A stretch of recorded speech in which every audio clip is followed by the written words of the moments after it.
right, and we are live here at the Chronicle Telegram for another edition of the Nick Abraham Saturday Sports Wrap-Up Show. Good morning, everybody. I'm Rocco Nuosci. He is Tom Evans making his 2025 debut here on the Wrap-Up Show, and my goodness gracious, did he come prepared or what? We got Chronicles, we had donuts, we had coffee, everything you need for a nice and cheery Saturday morning, and we'll see if we can maintain that cheeriness for the duration of these 2 hours. But Tom, my friend, we were just doing a ball game last night. We're right back here tomorrow morning doing the wrap-up show. How are we doing today? Hanging in there. Good start to the day here, and I went directly home last night, got a good night's sleep to make sure I was ready. Actually, this is my debut on the Saturday morning wrap-up. Other than being a guest, we've never had you co-host this. Never co-host. Yeah, this in 20-some years, 25 years almost. Oh my goodness! Yeah. Wow, I don't know why I thought you, because I know we've had Ron on in the past, Mr. Jans, but he's a little more TV friendly. I suppose.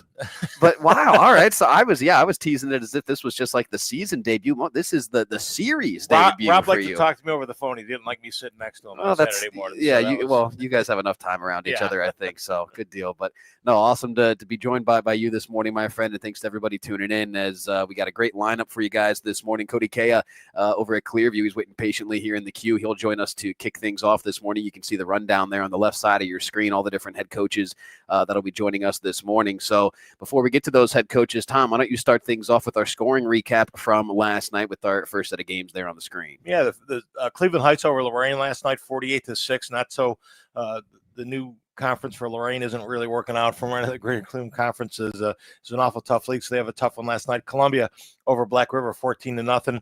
Keystone beats Brookside, 35-26. Firelands over Oberlin, 50-20. Clearview defeats Wellington 30-0, and we'll have Coach Kai on here in a little bit. Gets his first win, and Elyria Catholic gets a conference win, 21-14 over Padua last night at State Road. Yeah, big win for EC, 2 in a row for Chase Ferris and crew. He'll be joining us later on in this 9 o'clock hour. Vermilion, the team that Elyria Catholic beat last week, the Sailors got some revenge this week over Sandusky, knocking off the Blue Streaks 44-6, kind of avenging a loss to Sandusky from last season. Elsewhere, Avon shutting out Olmsted Falls for the first time since 2013, as I read here in the Chronicle Telegram this morning. 28-0, the Eagles roll over Tom DeLuca and the Bulldogs. It was Avon Lake over Amherst on our CT YouTube game of the week last night, and on WEOL.com, the Shoreman getting a big 31-21 win over the Comets of Amherst. North Ridgeville upends Elyria 35-7, and it was Berea Midpark knocking off Midview in SWC action 42-27 was the final score there. So there is the scoring recap from last night. On the Major League Baseball front, it was the Guardians knocking off Minnesota 6-2. The Guards do it again in Minnesota against the Twins tonight at 7-10. Guardians now, Tom, just 2.5 back of Detroit in the AL Central, just creeping closer and closer. And of course, they're making ground in the wild card as well, not just a 1.5 back of both Houston and Boston in that wild card. So really, you kind of got 2 shots here down this final week and a half, 2 weeks to really sneak into that postseason. I do mean sneak in, considering how it went this summer for them. Well, and you just feel Detroit's puckering up down there. They got spanked pretty good by Atlanta yesterday, and our timing was perfect. We got out of the stadium last night. I turned the radio on, was able to listen to the top of the 8th and the top of the 9th, where they scored 2 runs on the 8th and 2 in the 9th to take the lead in the game last night. Yeah, huge win for the Guardians, no question about that. So there are the scores from last night, as again, lots of great action across the Week 5 high school football landscape as those conference races start to shake up a little bit. So certainly looking forward to talking with the different head coaches here this morning. So why don't we go ahead and bring him right in, as he's been waiting patiently there in the queue. It's Cody Kea, the head man over at Clearview for the Clippers. Coach, we greatly appreciate the time this morning. Thanks for making your debut here on the wrap-up show. Did I get the last name pronounced correctly there? I may as well get that out of the way now if we're trying to have you on for future weeks, right? No, you're fine. Thanks for having me on. Last name is Kea. You got Kea, it. awesome. Good deal. So, hey, start with just getting that first win of the season, right? Big time win for your guys. You finally get that first win. You get the monkey off your back in that regard, so to speak. I know a lot of coaches kind of phrase it as such, but, just what did last night, getting that win 30-0 over Wellington, right? You do it in dominating fashion. What did that mean for you, your staff, and just your kids, again, getting that first win of the new season? Yeah, first and foremost, it's all about the kids. It's for them. They've been through a lot this offseason, so I was just extremely happy and excited for them to get that first one out of the way. We've played competitively, I feel like, a lot of the year. Some of our scores don't reflect how we've necessarily, or the outcomes of the game, but there's been a lot of really good moments we've had, and I was just happy we were able to put it together for 4 quarters last night. You guys make a quarterback change last night. Seems like everybody involved with that was on board with it, and looks like it kind of paid off for you guys offensively, right? You put up 30 points on the board. Talk to me about kind of what went into that decision and maybe some of the buy-in that takes, right, from the kids going through making that change on the field. Yeah, I mean, our biggest thing, I mean, obviously, we've quarterback's position, we had some changes this offseason. So we were just trying to put kids in positions to, be successful and make plays. And yeah, we've shuffled around a little bit. We've had some injuries here and there too, which have kind of led to that. But yeah, every kid bought into it. And our biggest emphasis is just take care of the ball. I feel like that's been our biggest issue to date, just the turnovers. So we're just trying to mix it up. And again, like I said, put kids in position to make plays. And last night, they did a great job of that. No turnovers, and the results kind of speak for themselves. Cody, you take over late after with Mike retiring early on. You had been on the staff. Every coach likes to kind of put their own spin on things. Did you make any changes, or are you tweaking things as you go, or did you just leave it as is and said, let's get through this season, then we'll kind of take a look at things and overhaul things? So what's been your approach to that, Cody? Yeah, that's a great question. I mean, Coach Mike, our Collier, did a great job, I should say. I mean, you're talking I think 19 years he was here. So, I mean, he laid a heck of a foundation here at Clearview and a blueprint of what to follow and what works. Are we trying to put our own twist and spin on things? I would say to an extent here and there, some minor tweaks, but for the most part, the foundation's there. And I'm very fortunate to inherit a program where there is a foundation and there's a culture and, quite honestly, an identity. And like I said, that rich historic past here. Great job. Cody, you did it with defense last night. You hold Wellington to 136 yards of total offense. The defense gets a safety, and I know how geeked up a defense can get when they get a safety. Talk to us about the defensive effort last night. Yeah, the defense was great all night. And my biggest, watching film this morning and even last night, the biggest takeaway I have is just our ability to get to the ball. We swarmed to the ball last night. I feel like for the first time really all year, we were getting constantly multiple kids around the ball carrier and rallying, and that's where good things happen. I think that's the sign of a good defense and a strong defense is when you get multiple kids making a tackle every single play. Cody, you can give some of those kids some love. You can give us some names of some of those kids that are stepping up and making some plays for you. I know they like to hear their name on a Saturday morning too. Oh, yeah, man. There's so many names I could give. I mean, it starts up front. I thought up front on both lines, we did a great job last night. Manny Moore, Montez Sanchez Miller, even on the O-line, Anthony Lockman got after it. Trenton Lauder, Timmy Horvath. Then in the back end, Christian Stevenson, our linebacking core. Cam Williams, again, who we just talked about a little bit. On the offensive side of the ball, he did a great job defensively as well. Xavier Ricks. I mean, really, I could go down the line. Isaiah Garcia with a big interception last night. Just a complete team victory across the board. Cody, in regards to guys like Manny Moore and some of those other seniors on your roster, what does this season mean to them, and what's it been like for them, right? Going through a coaching change in their senior season. I know you had been there, but just kind of, again, going through a change, not just with the coaching staff, but with, some guys on the roster as well, as you alluded to earlier, right? Just a lot of change for some of those seniors this season, and they're still contributing, still playing hard in a big way, as you've talked about, especially, again, guys like a Manny Moore. What does this season just, again, mean to your upperclassmen, and especially that senior class? I think it means a lot. I mean, it shows too. I mean, they chose to stick around, and despite some uncertain times we had and a lot of adversity, they chose to remain at Clearview. And their leadership, they come in every day, they do things the right way. I couldn't be more proud of them, and I'm very fortunate to have this group as my first senior group too, if that makes sense. Yeah, no, absolutely. As we've talked with other coaches in regards to sort of breaking the season up, right? You get your non-conference, you jump into conference play, then if you're fortunate enough to get into the postseason, you get your playoffs, right? It's kind of like a 3-phase season, so to speak. Has that maybe kind of been your approach, following the non-conference, now jumping into Lorain County League play? Do you guys kind of view these next couple of weeks as, not a new season, but kind of a new opportunity to get the ship righted? It gets going last night with that win over Wellington, but what's kind of been the mindset and the approach to jumping into conference play now for you guys? Yeah, I mean, you hit it right on the head. I mean, every week it's a new opportunity first and foremost, but especially in conference play, there's a lot in front of us still. I mean, we have some huge games on the schedule in front of us, and our kids are aware of that too. In conference, it's a whole new ball game. It is like a fresh start to your schedule, if you will. How difficult can it be at times when you jump into conference play? And this is another question we ask our coaches all the time, but you guys know each other so well, right? There's really no surprising each other within conference play, whether it's the Lorain County League or, the SWC or the Sandusky Bay Conference. I mean, you guys just all know each other so well within conference. What's kind of the challenge in approaching each week when, you can't really throw too many surprises at your opposition? Yeah, I mean, it's just paying attention to the small details. It's what it comes down to. Like you said, we know everyone well. We've seen them. Yeah, I mean, pretty much year to year, it's very similar. You kind of have a feel what's coming at you or what the other team's going to throw at you. But again, just how well will the kids respond to the little details to hopefully, propel you or put you over the edge and give you an advantage that week. Cody, you get your first win, league win. You're sitting at 1-1 right now, and you're jumping right in the frying pan with Firelands next week. Every year Firelands is in discussion for the league title, and certainly the same situation this year. Have you looked at anything on film about Firelands yet, or are you just kind of still breaking down last night and getting ready for it? Yeah, we're in the process right now evaluating ourselves. Actually, our kids are in film right now, watching last night's film. And then as soon as that's done, we're diving right into Fireland stuff.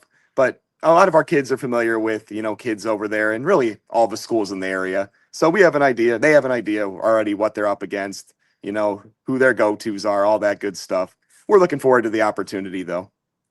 Awesome. Well, Coach, we can let you go with this, as you continue to watch film this morning. Kids in there right now, like you said, and then you guys will get ready for Firelands. Are there a couple areas you'd still like to see maybe cleaned up and shored up a little bit as we, continue to make our way through conference play? Yeah, I mean, there's, of course, some things I'd like to clean up. I'm really proud of the kids, but I mean, there's always ways you can improve. I think there's some moments, sometimes I think we get gassed a little bit. We got to just continue to emphasize, pay attention to little detail. That's my biggest emphasis. I think sometimes we get a little worn out, and that's when you see maybe mental mistakes kick in that normally aren't there when we're, adrenaline's full go and the start of a game necessarily. So, yeah, each week I just want to strive to get better. I feel like we've done a good job of that so far. Like I said, I'm beyond proud of my kids, and, there's no doubt in my mind we'll be better next week too. Awesome. Well, you got every right to be proud, Coach. Absolutely right. A 30-0 win. Cody, one last thing. We've got a mutual good friend, Dave McFarland, and Dave McFarland told me when I got my first win to make sure I took that football and I had the score put on it, and that went on a shelf someplace. So I'm passing along some advice from a good friend, Dave McFarland, who I know is a good friend of yours as well. Make sure you got that football. Make sure you get that score put on that ball, and that goes on the shelf in the office. I already got the score put on, and it'll definitely be going in the office. Awesome. Great deal. Well, Coach, hey, thank you very much for making your debut here on the Nick Abraham Saturday Sports Wrap-Up Show. We certainly appreciate the time. We know how Saturday mornings can be for you guys. So, again, really appreciate you joining us. And, hey, here's hoping to some more Saturday morning conversations with you down the line. Yeah, sounds good. Thank you for your time, guys. Appreciate it. Thanks, Cody. You got it, Coach. And that is Cody Kaya, head coach of the Clearview Clippers. His guys get a 30-0 win over Wellington last night. And yeah, just tons of reasons, I think, to be proud right now. We've heard just so much about the different changes at Clearview and just some of the things going on over there right now. So for them to kind of put all that aside last night, get a big win over Wellington. And, in regards to the Dukes, I know Coach Howell's talked about it in the CT this morning, or last night, I should say, in this morning's CT. They're banged up. They got the injury bug a little bit. And we know kind of the numbers with these smaller schools. That can be devastating, right? It's not like you're a D1 or 2 big school powerhouse where 1 or 2 injuries. Yeah, it stinks, but you can sort of navigate yourself past that. That's, really detrimental to some of the smaller schools like a Wellington or who have you. And, I think Coach Howells will get that ship righted, but nonetheless, just a massive win for Coach Kaya last night. Absolutely. And I think that the best part about that is I really get a sense of calm from Cody.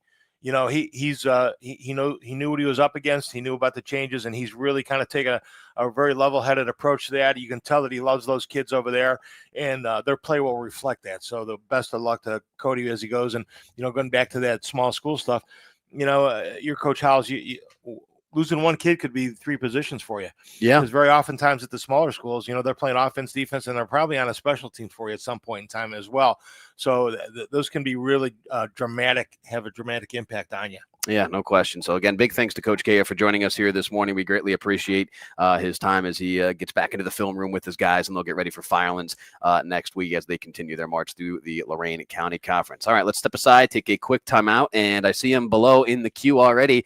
It's the Grizz, Coach Don Griswold from Keystone. Man, haven't gotten a chance to talk with him yet this season here on the wrap-up show. I haven't talked with him in quite a while, so looking forward to talking with Coach Griswold from Keystone. His guys got a win over Brookside last night. 35-26 was the final score there. So Coach Griswold will join us after this quick timeout right here. It's the Nick Abraham Saturday Sports Wrap-Up Show. We're live this morning on a ton of different spots. You can find us on the Chronicle Telegram YouTube channel. You can find us on the CT Facebook, the WEOL Facebook, and of course, Tom, where else? WEOL.com. At Nick Abraham Elyria Ford this month, you choose. Right now, get the Escape, Mach-E, Mustang, or Bronco Sport for only $399 a month with 0 down. Or the Bronco, Explorer, or F-150 for just $499 a month. At Nick Abraham Elyria Ford, we make it that easy.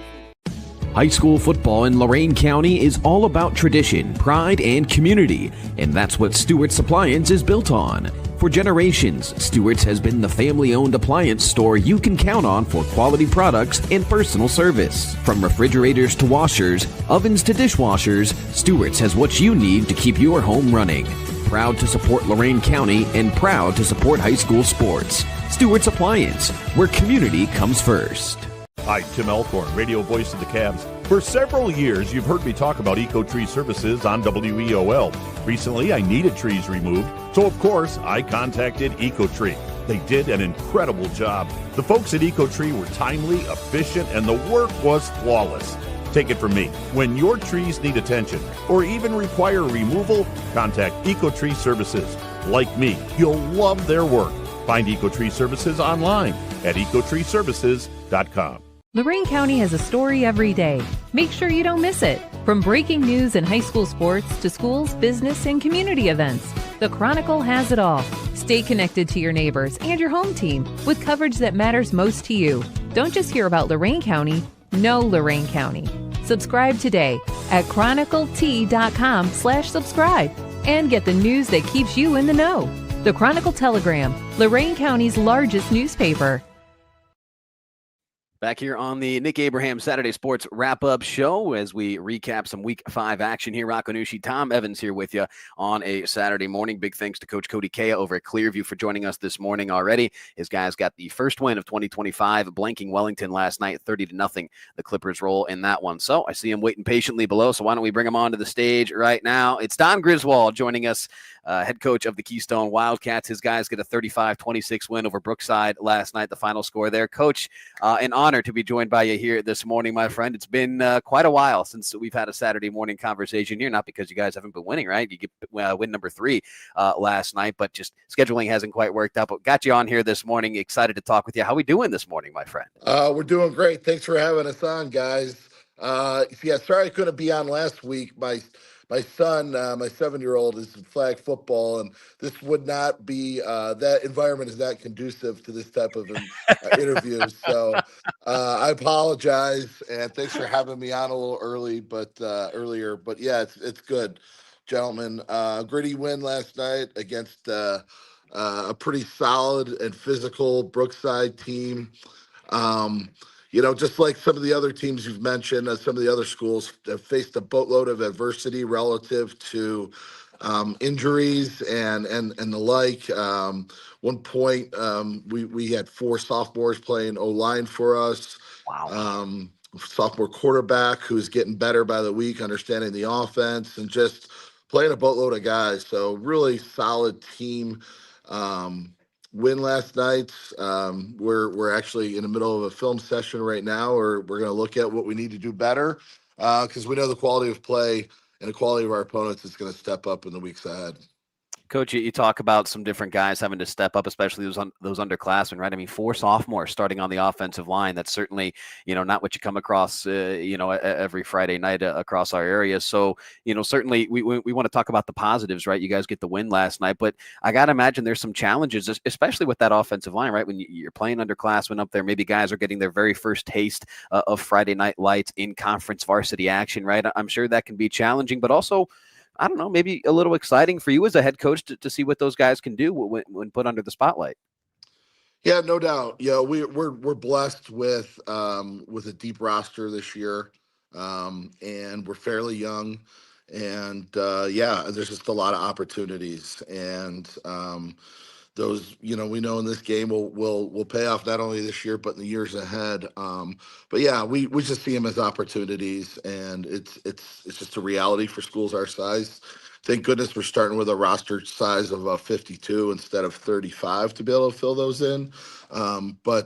Yeah, just again, I'm just really, really pleased. We turned some corners last night. We had fourth down stops in the second half last night.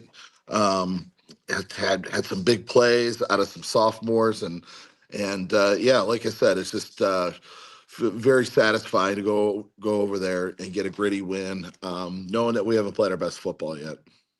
Grizz, I was going to allude to that, a little bit of an offensive shootout last night. And I know from the coaching standpoint, as a head coach, you sometimes are standing on a sideline. Are we ever going to get a stop here? You felt like you get into that feeling that you have to score every time you touch the football. And that adds a little bit of pressure. You alluded to 3 big stops by the defense. Talk to us about the offense and how you're putting those kind of numbers on the board.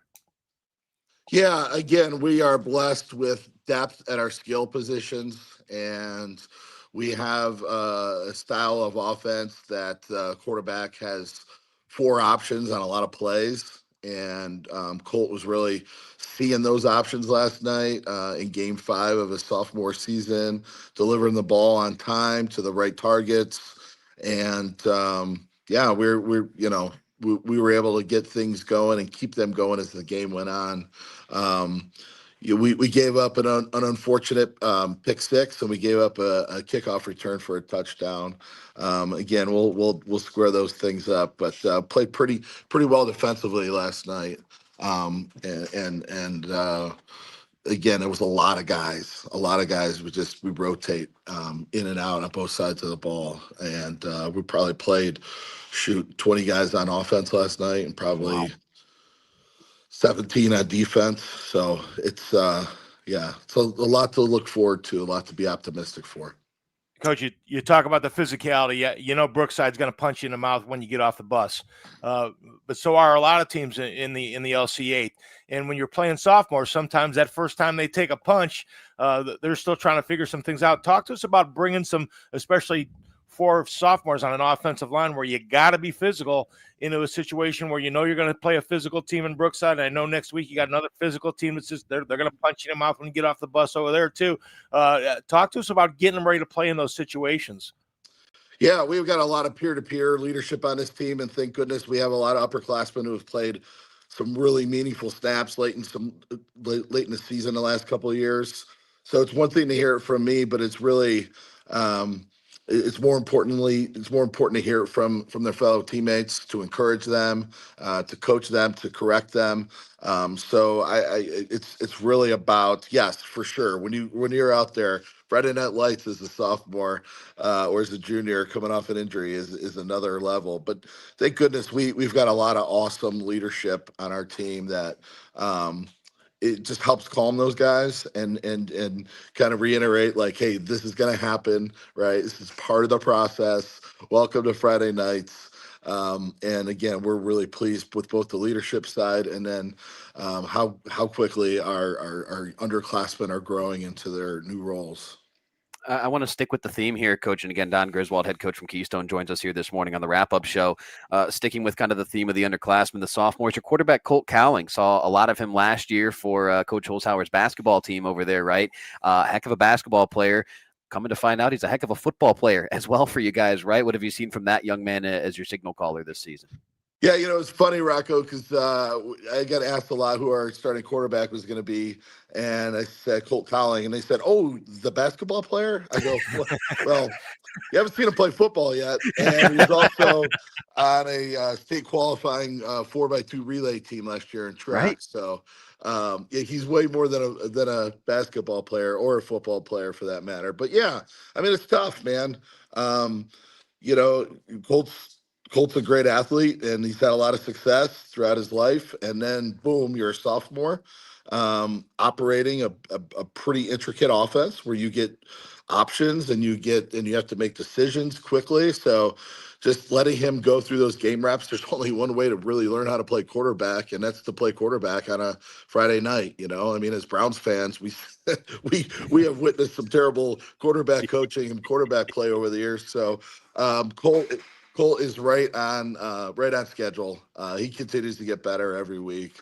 The game is starting to slow down for him. Super coachable kid, mentally tough, $1 million smile. So we couldn't be more pleased with his development. Coach, you guys were 1-2 as you left the non-conference action. You start with 2 wins to open up conference play, right? So 3-2 overall now on the season. Kind of the cliche question here, but are you guys starting to kind of get that identity about you? Are you starting to really kind of figure it out in terms of who you are as a football team this season?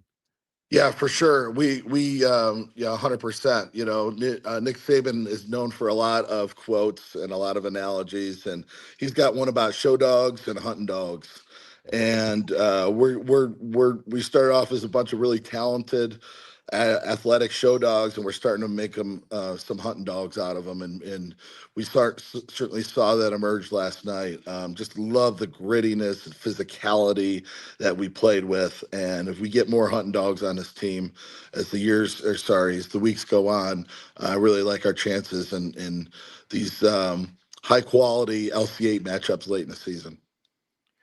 Grizz, you've always done a great job of bringing along underclassmen. I watched your teams through the years, and you've always had a really good mix. And I've really seen where you're putting 11 seniors out on the field. Is there a point in the season where they stop being sophomores and they're just Wildcat football players? For sure. I mean, there's no doubt about it, right? I mean, it's just a moniker. It's an outside thing, right? It's noise. At some point, your number 64 and your name's John Smith, and you play this for the Wildcats, right? I mean, that's really Nick Saban would call that rat poison. It is rat poison for sure. Yeah, I mean, it's fun to talk about. I mean, I'm proud of the way that we develop our second tier of athletes, because in most football games, your best athletes, their best athletes are going to cancel each other out, right? So in football, especially schools our size, you really have to develop, say, players 6 through 25 through 30, right? And the deeper you can get on that list, you're talking about special teams, right? Like, we're able to play a bunch of freshmen and sophomores on special teams, right? It's not the starting wide receiver or any of those things. So exactly, Tom. I mean, it's week 6 now of the season, right? We're just football players at this point. Grizz, we certainly appreciate the time this morning. Like Tom alluded to, another physical matchup in store for you guys next week, right, with Black River. Have you started to kind of look at that matchup at all, or are we still breaking down some things from the Brookside game ahead of that matchup with the Pirates? Well, I spent about 2 hours on Thursday watching some of their film. Very physical. Right. Coach Clark does a great job. They are not very deep on the roster, but they are physical. They like their team. Their team, much like ours, a lot of love, a lot of love for their teammates. Our programs are built very, very similarly. Known Kyle for a long time. He's a great man, great leader, great husband and father. So, yeah, I'm really looking forward to it, man. It's going to be a fun one. And again, I just love our LC8 matchups. I like the parity in the league. I like that we're all fighting the same battles. And when we're not playing each other, we support and root on one another. So, looking forward to it. No, that's always been one of the things that impresses me, maybe the most, even with that, Lorain County League that you guys are in, the camaraderie, right? I mean, you guys are all fierce competitors, right? You all want to win on Friday night, but it goes beyond that as well for all of you head coaches. So that's certainly something really, really cool and unique and special about your guys' league. So, Coach, as always, really appreciate the time this morning. Thanks for joining us here on the wrap-up show, this new look wrap-up show. You handled it well with this kind of Zoom call type setup we got. So appreciate the time, and here's to some more Saturday morning conversations with you later on this season, Coach. Gentlemen, thank you. It's been an honor and a pleasure. Have a great day. Have a great weekend. Go Cats. Thank you, Coach. Thanks, Grizz. That's Don Griswold, head coach of the Keystone Wildcats. His guys pick up win number 3 with a win over Brookside last night, 35-26, the final score there. Good to hear from the Grizz here in 2025. Like we said, just some scheduling things. Not his fault, not our fault, just one of those things, right? He's got flag football going on. Matt Kostelnik from Avon Lake, he's joining us here in a couple of minutes. He's on that flag football train with the kids, right? The soccer train on the weekend mornings as well. So, but good to talk with him, and just kind of an interesting Keystone team. You got a lot of youth playing in some big spots, but they've still got 3 wins here through week 5. Well, and that's why I went with the question I went with. And I think Grizz has been doing this long enough that he knows it's almost like a light bulb goes off at some point in time where they stop being underclassmen and they just start being Wildcat football players. Right. And he's always done a really good job of mixing that in. And and I don't want to say hiding, but making them part of the scheme. And it's even tougher when you talk about, excuse me, 4 offensive linemen that are sophomores, because you can't put a senior on either side of them. At some point in time, they're looking next to them. I got a sophomore next to me too, so we're figuring this out together. But again, that's been one of the things with Keystone through the years, that they've just done such a great job of mixing the grade level of kids, which you have to do in the LC8, because nobody in the LC8 is going to roll out, 27 seniors, right, starters. It just isn't going to happen. So you got to know where they can contribute. And I really like what he said about the building that roster of players 6 through 25, because that's really, and that's won Keystone some conference championships too. That second tier kids, because you look at the state track meet every year. There's always Keystone's always down. They got great athletes over there. Basketball team's always competitive. They've had some great wrestlers over there, and so it's those kids sometimes 6 through 25 that are going to really help you bring some hardware home. Yeah, that's really, I think, maybe what separates certain programs from others, right? Like Coach Griswold said, and I appreciate his transparency on that. Yeah, you have your top 3, 4, 5 guys that can kind of cancel each other out, right, on both sides of the football. But like you said, what does 6 through 20 or 25 look like? And you get the guys going on that front. So no, it's a great point that he made. So always appreciate the time there with Coach Griswold. Congrats to his guys on the win. I see Coach Kostelnik joining us here in the queue. So why don't we take a quick sponsorship timeout? Thank our guys for sponsoring the show this morning. They are Nick Abraham, Elyria Ford, Stewart's TV and Appliance, and Eco Tree Services. So we'll get some thank yous for them in. We'll be right back here on the Nick Abraham Saturday Sports Wrap-Up Show, live on the all-new WEOL.com and on that Chronicle Telegram YouTube channel. At Nick Abraham, Elyria Ford, this month you choose. Right now, get the Escape, Mach-E, Mustang, or Bronco Sport for only $399 a month with 0 down, or the Bronco, Explorer, or F-150 for just $499 a month. At Nick Abraham, Elyria Ford, we make it that easy. High school football in Lorain County is all about tradition, pride, and community, and that's what Stewart's Appliance is built on. For generations, Stewart's has been the family-owned appliance store you can count on for quality products and personal service. From refrigerators to washers, ovens to dishwashers, Stewart's has what you need to keep your home running. Proud to support Lorain County and proud to support high school sports. Stewart's Appliance, where community comes first. Hi, Tim Elkhorn, Cavs radio voice. Recently, we had some trees removed. So again, singing the praises of EcoTree Services. In a few hours, EcoTree had removed the unsightly trees, cleaned the debris, and opened the area for a new fence. I can't say enough good things about the people at EcoTree. I've used them several times, always thrilled with their work. If you have trees that require pruning or need to be removed, contact EcoTree, a local business that deserves your business. They've earned mine. Go to ecotreeservices.com.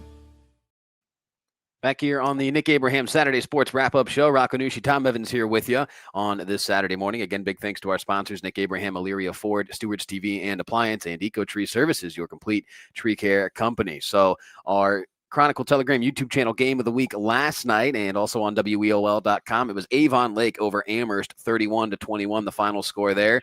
So let's bring him in. Matt Kostelnik, head coach of the Avon Lake Shoremen, joins us here this morning. I see the bright sunny sky behind him. Where are we at this morning, Coach? Flag football, soccer? Where are you taking us? We got Avon Lake Youth Shoremen out here today. So I got 2 teams playing right now. So I'm kind of just watching as I'm talking to you guys. Awesome. Well, we certainly appreciate you taking some time for us here this morning, Coach. Always appreciate that. And let's just dive right into it, right? Last night, a 31-21 win for you guys. You were up big in that first half, right? 28-7, I believe, at one point was the score there. But Amherst just kind of a fast and furious comeback there at the end of the first half. And then the scoring kind of came to a halt in the second half, right? Just 3 points, the Aiden Stewart 24-yard field goal. So just talk to us a little bit about this one, Coach. Again, it felt like you guys were pretty in control of that one, but Amherst, they were making enough plays to hang around. What did you see in that one last night? And some of those plays were a big one was they stopped us on the goal line on 4th down. So if we score there, we're up 35-7. Then we threw a pick inside the red zone. So right there, given another, it's 45-7 going into halftime. And quarterback made the right read, and you just got to throw the ball down a little bit more, but for the most part, he made the right read. We loved what he was doing, and unfortunately, their Amherst player made a good play. So yeah, they made a couple plays that we could have put the game away, 45-7 going into halftime. But overall, man, I'm happy we came out. We didn't get any points on the drive. We missed the field goal, but we had a good almost 7-8 minute drive in the second half that I think it was key to the game. Now in the back half of our season here, the last 5 games, we have to come away with points on those drives. It was a backbreaker for them, I think, because we ate so much clock up. But in general, we have to put the ball in moving forward over the next 5 games. Matt, I said after the game, I said if you take out about 2 minutes and 20 seconds of the second quarter, it was really a dominant performance by the Shoremen last night. But unfortunately, you can't take that out. I get the feeling, though, I wasn't down on the field. I haven't talked to the young man. I think Dawson Tenbrink, I get the feeling he's a little bit of a gunslinger. I think, he threw that pick, but I think he comes off and his confidence doesn't waver. You talk to us a little bit about that sophomore quarterback and his maturity, but I just get that. And I'm a mile away in the press box, but I got the feeling that there's a little gunslinger in Dawson Tenbrink. So, again, I mean, I feel like I'm saying the same thing, and the kid rarely makes the same mistake twice. Like, he has probably 2 to 3 mistakes a game that just happen to be catastrophic. Other than that, he plays an unbelievable game. I mean, his RPO reads, his run reads, his passing reads, his 2 picks. The kid's made good plays. I mean, he got the ball out on time. He's got to throw our receiver down a little bit, but that'll come with age. And again, he made the right read. It was like right before the half. He sees our Australian was running down the seam wide open. He appeared wide open. He got rid of the ball. The kid he's amazing. He's tough as hell. I mean, he took some shots last night that, like, this morning, I'm like, dude, are you sure you're good? And he's like, oh yeah, I'm fine. He got a big smile on his face and he's ready to rock. But in general, like, we love him. He's smart as hell. Like I said, he rarely makes the same mistake twice. He's super coachable. Our O-line loves him. I mean, last night he took a headshot that got a penalty that would have got us a first down. That, again, if we score there, the game's over. We'd have been up 3 scores. And one of our O-linemen ran over and defending him and smoked a guy back into our trainers. Took out 2 trainers. We saw. Smoke was the right term too, man. I mean, overall, obviously dumb. That was a dumb decision, but part of me was mad, and the other part of me was like, oh man, they love him. They want to protect him. And that's a good feeling, especially when he's a young kid. I mean, he's sophomore. I can overlook the mistakes when he doesn't make a lot of them, and he rarely makes the same mistake twice. So the kid's ready to learn, and so I mean, his growth, and hopefully we'll take the first 5 games. We'll learn, and we'll continue to get better. Especially we go back in this murderer's row we have the last 5 weeks. And in the first half, his touchdown run, if you were teaching a quarterback how to read the zone read, I think you would cut that piece of film out, because his eyes were up. He made the fake and he saw that seam, and that's a veteran move. I think if you're teaching a kid how to run the zone read, I think that play that he took for the touchdown, that's the first play you show him, because that was in my eyes. In the press box, and again, you probably looked at it 2 or 3 times by now, Matt. That looked like textbook to me, and what just showed his maturity. Well, we do film by position groups, and so I was with the wide receivers and DBs this morning. It was so pretty. Our freshman wide receiver was just staring at it. I'm like, you didn't think to go block somebody? He goes, oh, sorry, I got caught. Because he did. He made such a nice cut, and he had such a great angle to the end zone that my freshman wide receiver, he got all wide-eyed. He goes, man, it looked great. It was a great cut. And I'm like, all right. Man, yes, defense. It was. True statement, but also, like, go block somebody, dude. I got to talk to you about defense. I love watching your defense play. I've been telling you this for years. When I watch Avon Lake's defense, you always feel like you got like you're sneaking extra guys on the field, like you're playing with 15. I think you really you took Amherst out of there. They look to be a running team coming in, and they didn't try to run the football against you at all, because your inside 6 and 7 were just so stout last night. But talk to us about that defense. And Eric Van Ewen had a big night, but I think you guys just fly around so much. You truly play 11-man defense. And talk to us about that defensive effort last night. Well, I mean, you guys saw, most of the touchdowns we've actually given up this year have come off of turnovers. And so, and that's been a big point of emphasis for, like, at least on the offensive side. We're like, hey guys, like, we're putting our defense in a bad spot, because when they get, other than the opening drives of a couple games, I mean, they've played unbelievable from start to finish, and a lot has to do with our leadership on that side of the ball. You know, you mentioned Van Ewen, he's a captain. Sam Huffman, number 4, he's a captain, and Caleb Smith, number 12, are captains. And those 3 guys were the bulk, along with Michael Summerfield, were our only 4 guys returning. And if you look out there, I mean, we have guys that, you know, we have some seniors that played JV last year. We have some juniors, and we even have that young freshman out there playing at safety. So we have a number of guys that are young and new, but they're buying into what our leadership is doing, and our leadership is getting to the football. They are running the football well, and we've been super happy with what they've been doing. And so now we gotta keep shoring up, because again, we know what's coming down the road the next 5 weeks. Yeah, one last thing for me, Matt. I've been watching you for a lot of years. Last night, I think you won the hat toss. Last night, I saw the hat come out and go down the sideline. That was a first for me with you, Matt. But you did win the hat toss last night.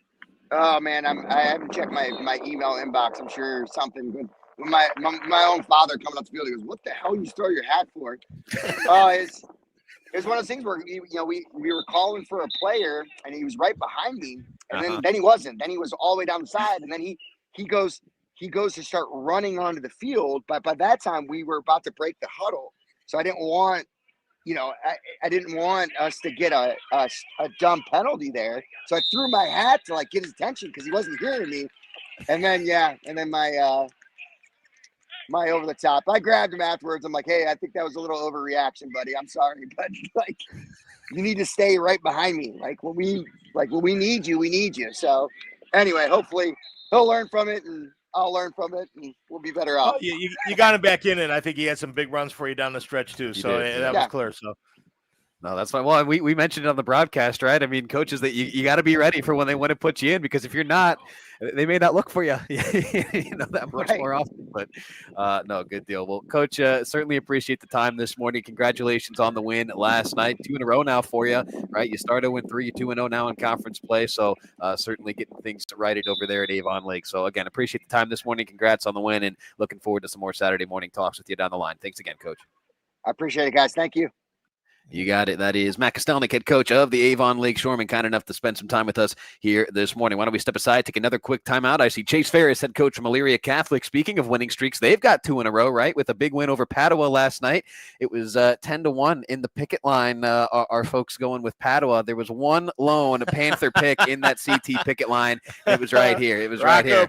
I took the Panthers, back. man. There we go. I have to make up ground, right? Todd Shapiro was running away with this thing. I had to make up some ground, and I went with EC, and I look smart for doing so. So we'll get to Coach Ferris right after this timeout. It's the Nick Abraham Saturday Sports Wrap-Up Show. We're live on the Chronicle Telegram YouTube channel and elsewhere, Tom. At WEOL.com. At Nick Abraham Elyria Ford, this month you choose. Right now, get the Escape, Mach-E, Mustang, or Bronco Sport for only $399 a month with 0 down. Or the Bronco, Explorer, or F-150 for just $499 a month. At Nick Abraham Elyria Ford, we make it that easy. High school football in Lorain County is all about tradition, pride, and community, and that's what Stewart's Appliance is built on. For generations, Stewart's has been the family-owned appliance store you can count on for quality products and personal service. From refrigerators to washers, ovens to dishwashers, Stewart's has what you need to keep your home running. Proud to support Lorain County and proud to support high school sports. Stewart's Appliance, where community comes first.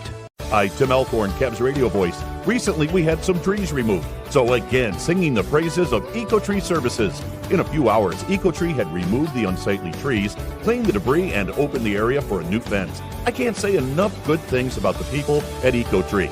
I've used them several times, always thrilled with their work. If you have trees that require pruning or need to be removed, contact EcoTree, a local business that deserves your business. They've earned mine. Go to ecotreeservices.com. Back here on the Nick Abraham Saturday Sports Wrap-Up Show. Rocco, Tom Evans here with you this morning. Big thank you to all the head coaches who joined us thus far. And let's bring them onto the stage. Head coach of the Elyria Catholic Panthers, it is Chase Ferris, after his guys get a 21-14 win over Padua last night. And that win streak to 2 now for EC. So, Coach, as always, we appreciate the time this morning. How are we doing today following that 21-14 win over Padua last night? We're doing good. Doing pretty good. I mean, everything is well. We're waiting for these guys to get in here for Saturday practice, get them stretched out, get that lactic acid flowing, and enjoying this JV game we're getting ready to start up.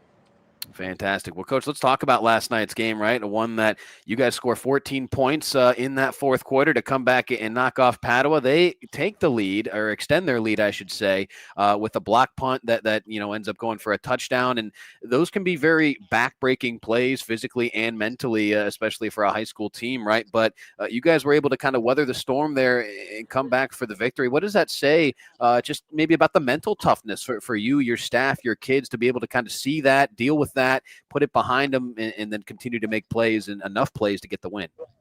No, 100%. I believe the stat is like a block punt is like a 95% tail that you're going to lose. Wow.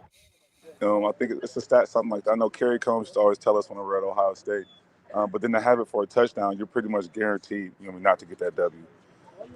For us, like at that, I feel like it was a defining moment for this team. Just to realize that, hey, when adversity strikes, we don't back down, we don't hang our heads, we just go out there and get back to work.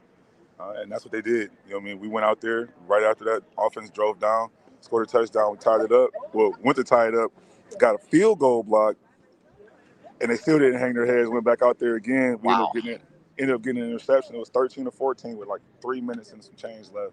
Get the interception in the red zone, and Mikey Bates, sealed the deal. Coach, as a player, you heard it a lot about overcoming adversity, but your team did last night, and as a player, you don't know what that feels like until you actually do it. Did you feel maybe like a switch get flipped with your kids last night that, hey, now they believe in what I've been telling them? Because we do a lot of coach speak all the time. We talk because you've been through it, you've seen it, but until they experience that for themselves, sometimes the light bulb doesn't go on. Did you feel that last night? I thought you might have been in our post game huddle. We talking about flipping the switch. I told these guys, I said it 2 weeks ago, after the Midview loss, when it just looked like we just really beat ourselves. I told these guys, I said, man, we're so close. But once we take care of the little stuff, I said we got about this much, and we flip that switch, and it gets to be a slippery slope.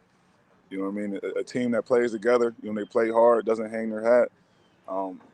It's a tough team to beat. We're playing our best football now at the right time for sure. So, I'm excited. These guys are excited. They're rallying, they're sticking together, and they're working hard. And that's all I can ask for.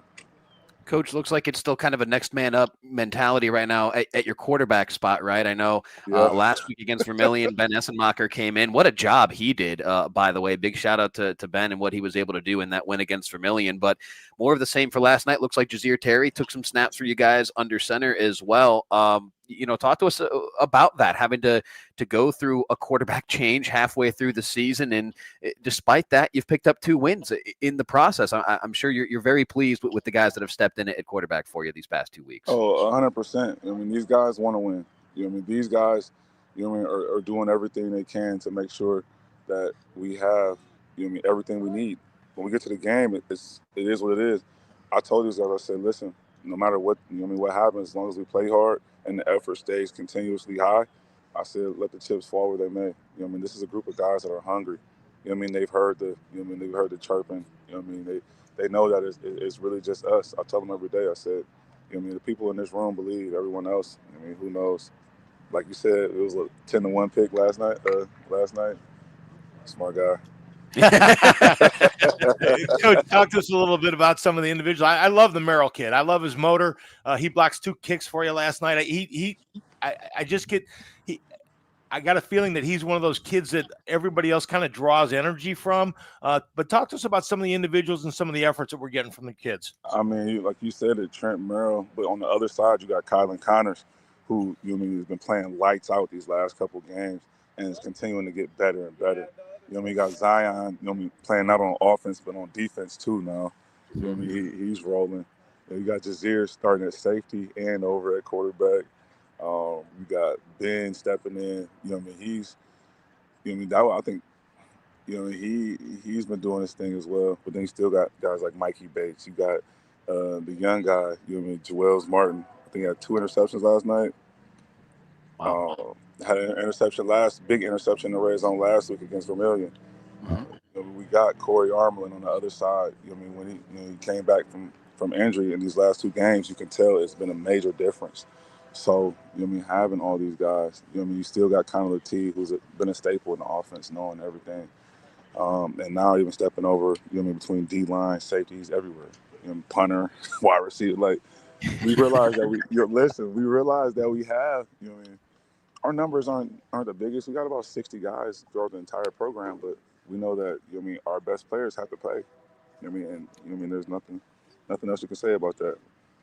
Coach, I want to stick with the defense, and you talked about some of the kids in your secondary. They were lights out in that win against Vermilion that I was on hand to see. Now, I wasn't there last night for the win against Padua, but just looking at the box score this morning, looks like their quarterback was 10 of 31. Not his most efficient night. I'm sure a lot of credit goes to your secondary for that. And you mentioned some of the names, right, in that secondary. What have you seen from that side of the ball? And again, especially within, that cornerback in safety room, those kids playing really energetic and smart, clean football right now, it seems. Yeah, like I said, it's a new group of starters. You know what I mean? You have, Jazir didn't start until I want to say week 2 at safety. Same thing with Joel. Same thing with Court. Like, we got 3 or 4 different guys that have been in the mix but haven't been starting. So now getting these guys to play together, it's been amazing just to watch them, how they're starting to communicate. How they're starting to recognize formations. They're watching film. So now they can make their checks. We don't have to yell them from the sideline. They're making them on their own. Whatever coverage we're playing, they're starting to own that. And even getting guys last night, you watched the game, you got a young guy, Aiden Kohlmeyer, barely played defense the first 4 games, and he's out there 4 straight snaps. I think they targeted him on man coverage, and he's right there. So like it's amazing to see the evolution, of these guys and the growth. Chase, you take on St. Vincent St. Mary's next week. Another Buckeye alum. There isn't any chatter going on between you and Coach Grant as they're going into this week. Man, what? Maybe a little side hustle going on as well. So, listen, we've been talking for the last 3 weeks. That's one of my best friends. He was my D coordinator when I first got here. Right. We talk almost every day. I told him, I said, listen, I don't care what's going on. We're gonna have us a game this week. I promise you that. We're gonna have us a game. It's always funny seeing how relationships go, during game week. Like you said, best friends or whatever throughout the year, and you guys talk all the time. But then that matchup comes around, and it's like, okay, wait a minute, now we got business to attend to this week. So, well, I still the same. From experience, it's all love. Your most intense fights are against your closest friends. Yeah. My brothers and I, we'd roll around, but boy, we get after each other, and we love each other. But when it comes time to compete for something, we're both going after the prize, and I think you and Coach Grant are that way too, in a lot of ways. Yeah, for sure. And then this senior group that I have right now, they all know Coach Grant. You know what I mean? Right. This senior group remembers him, so they're like, "Hey, we can't lose to Coach Grant." So it's a little extra motivator, to go out there and get the job done. That's for sure.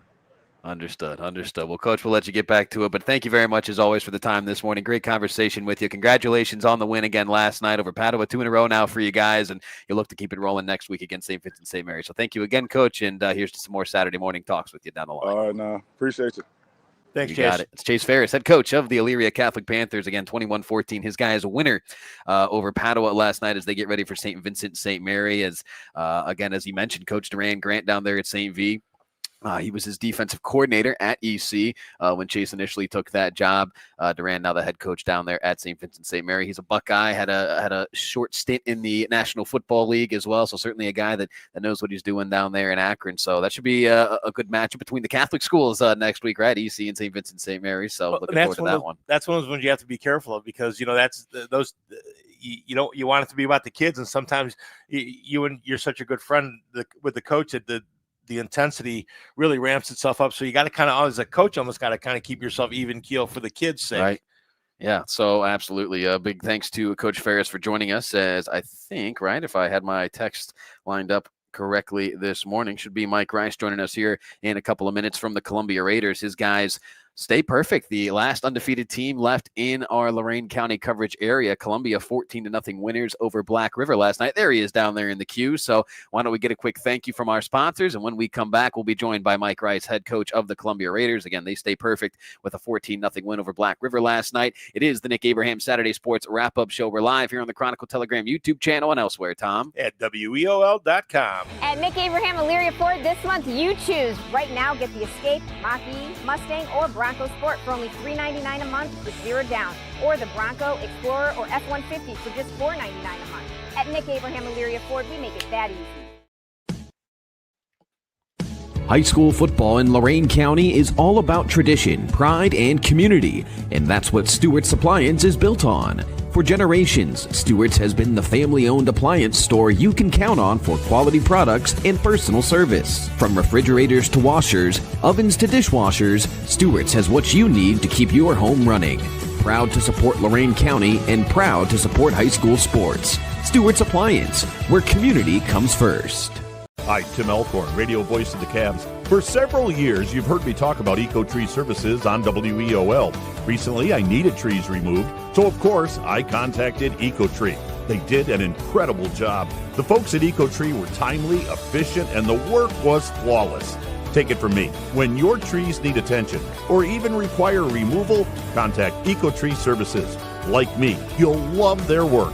Find EcoTree Services online at ecotreeservices.com.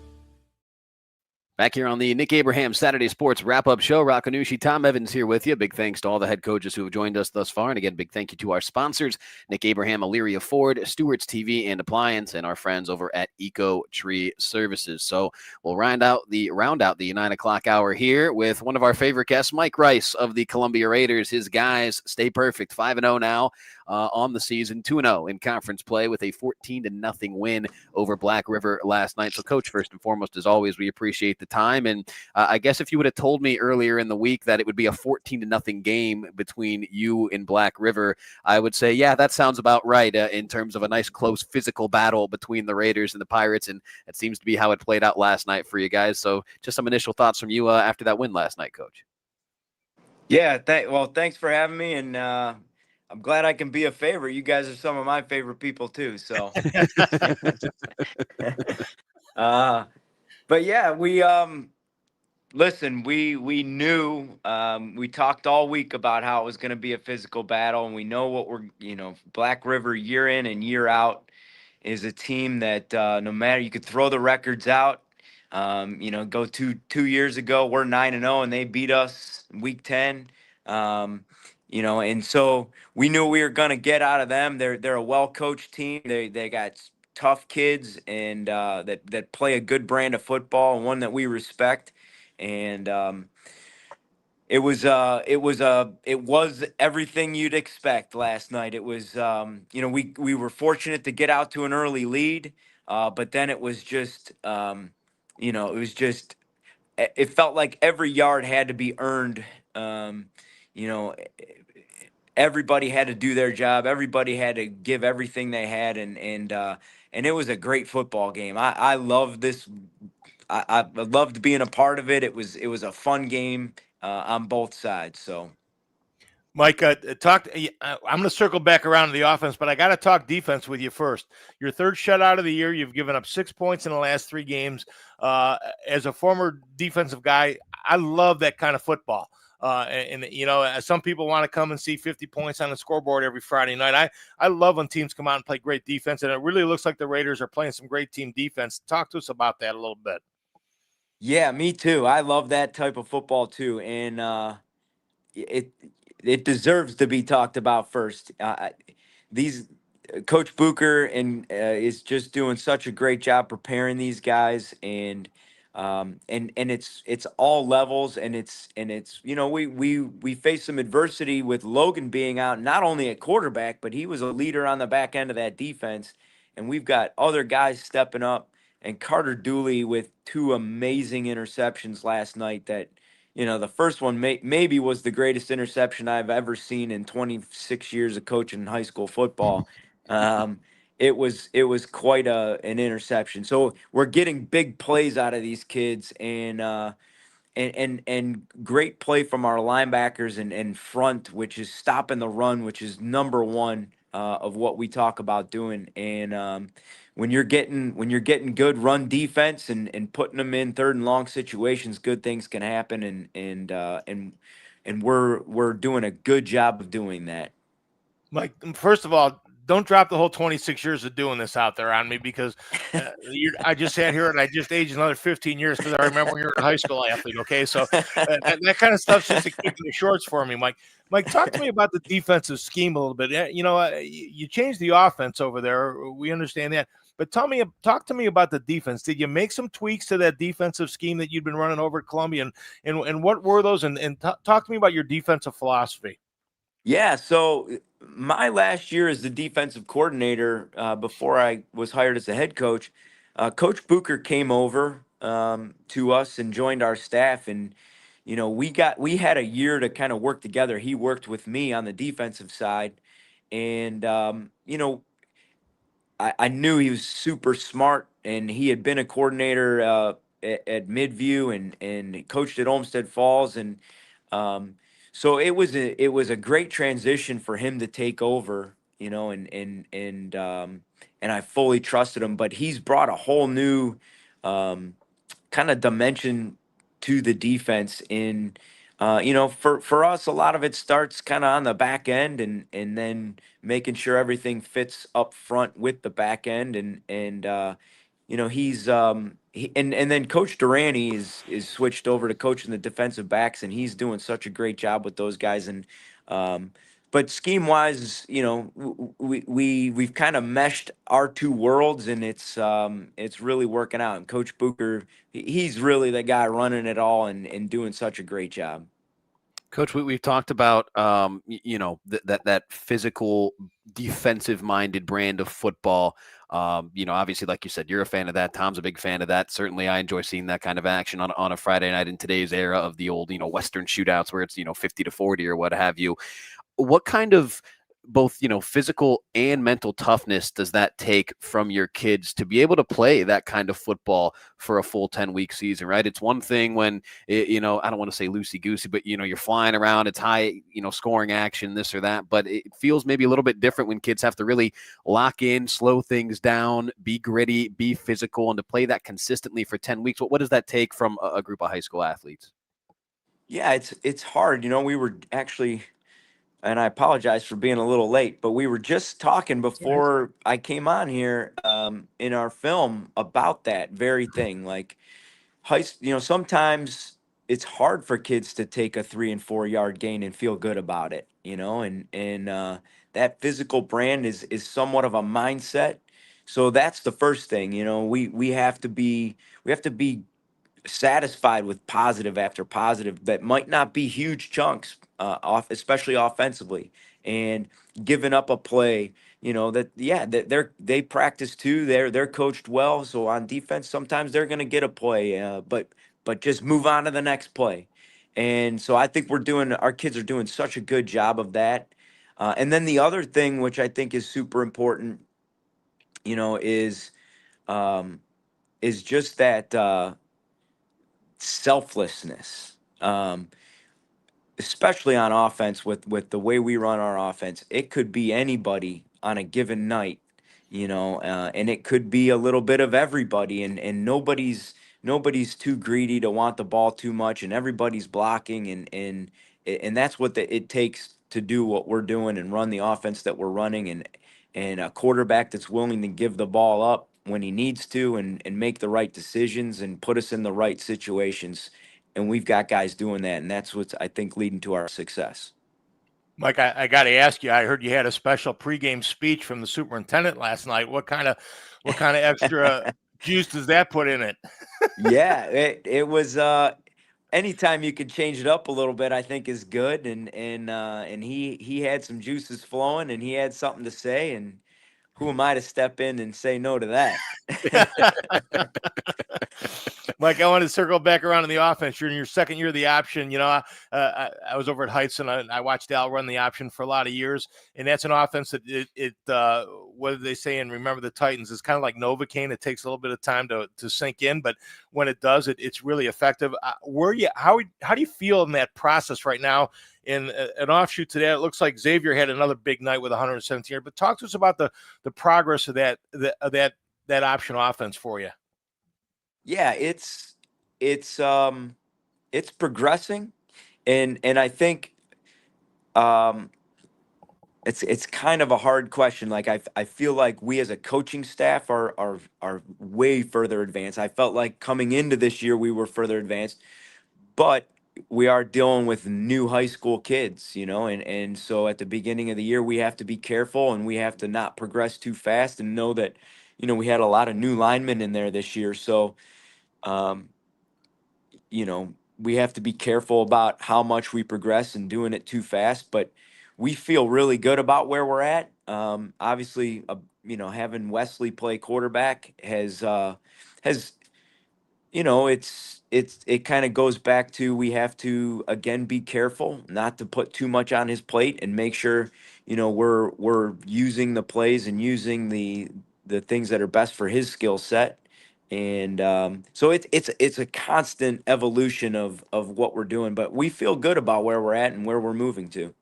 And I'm just going to chime in a little side note here. I've watched it be implemented, and I remember back when Brexville do it. And for those that aren't aware, that when you run that option, coaches go down to the middle school and make sure that that's being implemented, and that's 4 or 5 years of learning. You're in year 2 of that. So, there's still a lot more to come for the Columbia Raiders as far as that offense is concerned, because it is a whole systematic thing, and it is about teaching those kids the right reads up front and how to make those reads, and when you hand it off and when you don't hand it off and those types of things. So I think that the best is yet to come for that offense for you over there yet, Mike.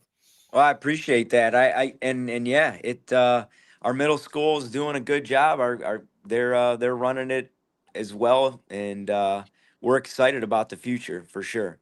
We certainly talk all the time about how success can really start down at that youth level, and I know that's certainly the case over there in Raider Nation. So, Coach Rice, as always, we greatly appreciate the time this morning. Congratulations on the win, and best of luck as you guys get set for Week 6 action here in the Lorain County League. Thanks again, Coach. Yeah, thank you. Appreciate you guys. Mike. There he is, Mike Rice, head coach of the Columbia Raiders, kind enough to share some time with us here this morning. The last undefeated team left in Lorain County. They moved to 5-0 on the season, 2-0 in conference play, and they are on the road at Brookside next week, if I'm not mistaken. Yes. Yeah, so kind of two ends of the spectrum there. Coach O'Donnell and his guys, I'm sure they'll be fired up, right? They got a chance to maybe spoil an undefeated season for Columbia. They're still looking for win number 1 here in 2025, so we'll see how that one shakes out next Friday night. We know that'll be a physical one, too. They come off of Black River, and the first thing anybody thinks about when you talk about LC8 and Black River, that it's going to be a physical game. Yeah. But Brookside's pretty much had the same moniker through the years. Brookside's, they're going to hit you. They're like I said, they're going to hit you when you get off the bus, and you better be ready to get hit for 48 minutes. Well, what does Coach O'Donnell tell us, each and every interview we have with them? It's won or lost in the trenches. So any coach that starts right there with what they're talking about in terms of keys to victory, yeah, they're going to be a physical ball club, no doubt about that. So, hey, big thanks to everybody who joined us in the 9 o'clock hour, all the coaches, as we'll step aside, take a quick timeout. When we return, we'll kick off our 10 o'clock hour. Some more head coaches still to come. Coach Bill DeFucci and his Vermilion Sailors got back on track last night with a big-time win at home over Sandusky. That was our Stream 2 game on WEOL.com. Ryan O'Rourke of the Firelands Falcons, he's got more than one reason to celebrate. We'll talk with him about that at 10:20. Coach Mike Elder of the Avon Eagles at 10:30. And then last, certainly not least, though, Brian Morgan of the North Ridgeville Rangers will join us at 10:40 to round out this morning's guest. So we'll be right back. It's Rocco, Nuosci, Tom Evans here with you on the Nick Abraham Saturday Sports Wrap-Up Show. We're live on that Chronicle Telegram YouTube channel and elsewhere, Tom. At WEOL.com. At Nick Abraham Elyria Ford this month, you choose. Right now, get the Escape, Mach-E, Mustang, or Bronco Sport for only $399 a month with 0 down, or the Bronco, Explorer, or F-150 for just $499 a month. At Nick Abraham Elyria Ford, we make it that easy. High school football in Lorain County is all about tradition, pride, and community, and that's what Stewart's Appliance is built on. For generations, Stewart's has been the family-owned appliance store you can count on for quality products and personal service. From refrigerators to washers, ovens to dishwashers, Stewart's has what you need to keep your home running. proud to support Lorain County and proud to support high school sports. Stewart's Appliance, where community comes first. Hey, I'm gonna leave this up there. I can just rest Okay. super quick, but I'll be right back. That should hold us for a while. Yeah, what you gotta do. That is the one thing I miss about the old setup. We don't really have a nice little 10-minute break like we used to, but this should. Yeah, that'll just loop. That's why I was wondering if we had any interviews. No, but you can just like loop this. It'll be right back message, and we can take the time we need.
All right, there's the Fuji. It's ready to go. Did they even get a? Did they get a write-up? They did. Right. Oh yeah, because Rush was there doing the game for us. That makes all kinds of sense.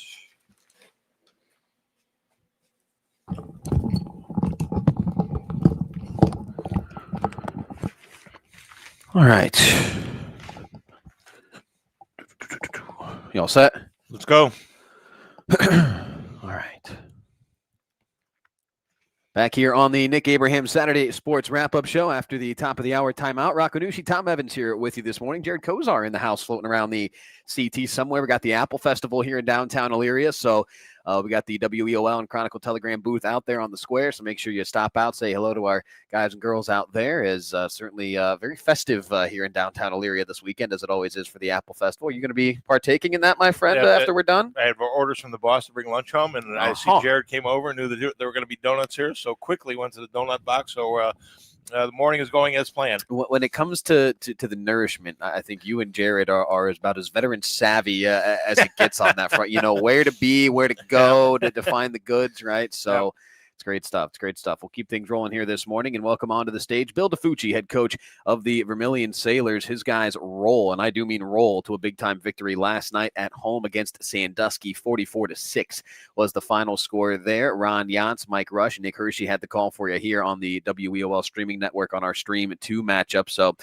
Coach, let's start with this, right? A 44-6 victory. I know you guys were blanked the week prior over at Elyria Catholic. I'm sure you guys looked at some different things on film, made the proper adjustments, and then you go and hang 44 on a Sandusky team that just couldn't stop you guys. What did you like from last night's victory? Well, you know, what we enjoyed most was getting that bad taste out of our mouth. You know, we certainly recognized, you know, we didn't play the caliber football that we expect out here anymore, and it certainly felt good to get on the field again and be at home, first of all. I mean, we were on the road for 3 weeks in a row, so it felt good to be home in front of our home crowd doing what we do. You talked about it with Mike Rush post-game comments-wise in this morning's Chronicle Telegram. Just the second win for Vermilion against Sandusky in 15 tries. The last time you guys had beat them, you were still putting on the pads there in Vermilion, right? Your senior year in 1992, the last time the Sailors had beaten Sandusky, and then you go out and beat them by 38 points last night. So I imagine just that in and of itself felt good for you as a head coach, being a Vermilion guy, just knowing, what this matchup has meant in recent history. I'm sure that just felt really good to get those guys last night. Yeah, you're right. I mean, this is one of those old school Erie Shore Conference rivalry games.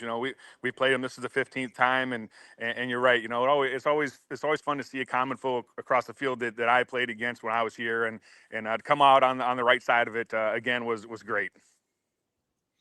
Coach, I want to talk a little bit about Evan Coons, and I, as an old coach myself, when you got a stud, sometimes you just want to put the saddle on and ride him all the way you can. And he had 198 last night. You guys come up with 375 yards of total offense. Talk to us about Evan and the workhorse that he is, and just carrying the load for the Sailors right now.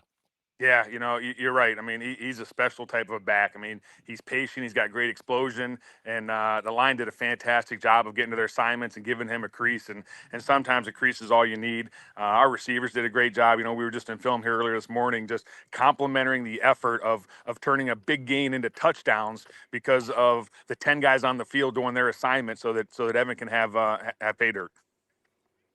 Coach, you mentioned, kind of getting that bad taste out of your mouth and understanding that maybe last week wasn't the best brand of football that you guys could have played. What did you see that made last night different for you guys? And we don't need to dive into the secrets and the X's and O's necessarily, but I imagine just from maybe a mindset and just an execution standpoint, a lot of things looked different and better once again for your guys last night. Yeah, everything felt better. I mean, we were getting assignments. Our energy was better. Our desire, our want to, just the individual celebration of each player, and watching that on film when good things happen for us. They were locked into that game, and we're certainly going to pull back the curtains and find out where the lapse was in that EC as far as getting that type of energy from those guys on every single snap. But it's fun when you have fun on the field, and that's really what we're about is trying to make sure these kids go out there, they're the best versions of themselves on the field, in the community, and they have fun doing what we ask them to do.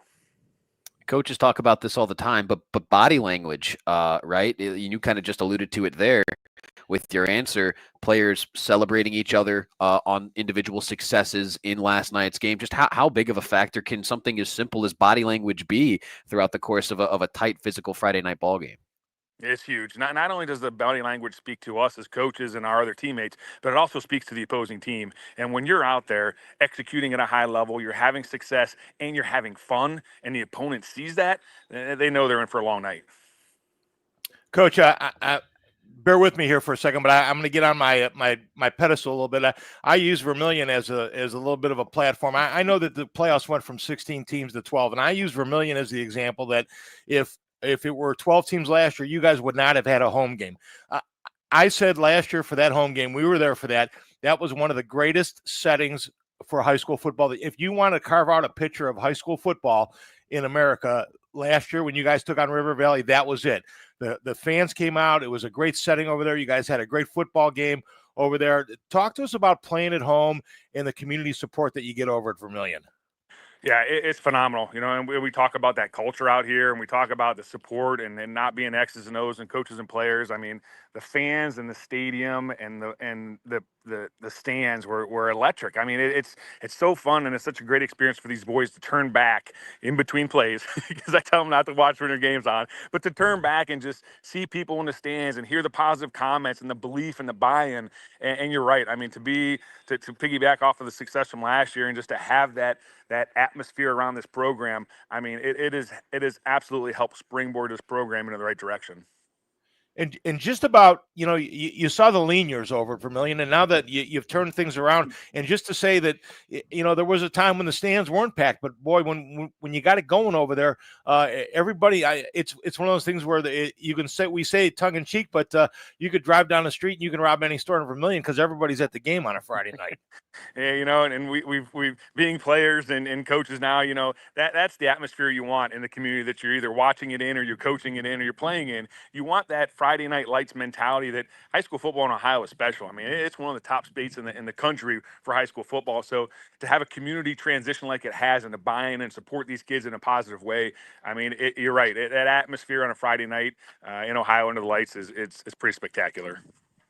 Coach, we've hit the halfway point of the season now, right? Literally, with week 5 in the books, week 6 now ahead of you guys for next Friday night. We asked one of our coaches earlier this morning kind of a similar question here, but in terms of team identity and who you guys really want to be, is that kind of where you guys are at now in terms of maybe not finalizing that, but really, understanding from a roster, across the roster standpoint, these kids understand what this year's team is all about and what their identity really is?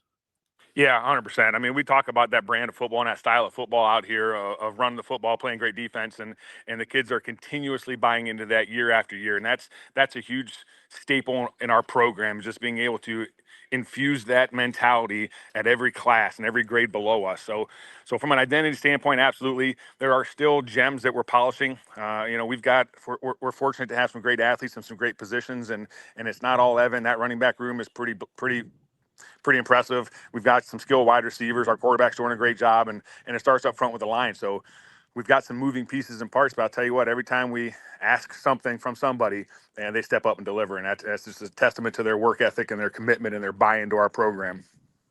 Fantastic. Well, Coach, as always, we really appreciate the time this morning. Congratulations on the win last night. You guys got back on track in a big way with that win over Sandusky. Again, for the folks who may have missed it, just the second win for Vermilion against Sandusky, first one since 1992. And as we talked about already, Coach, you were suited up last time that had happened. So, hey, we really appreciate the time this morning. Congrats again on the win, and we'll talk to you some more here down the line.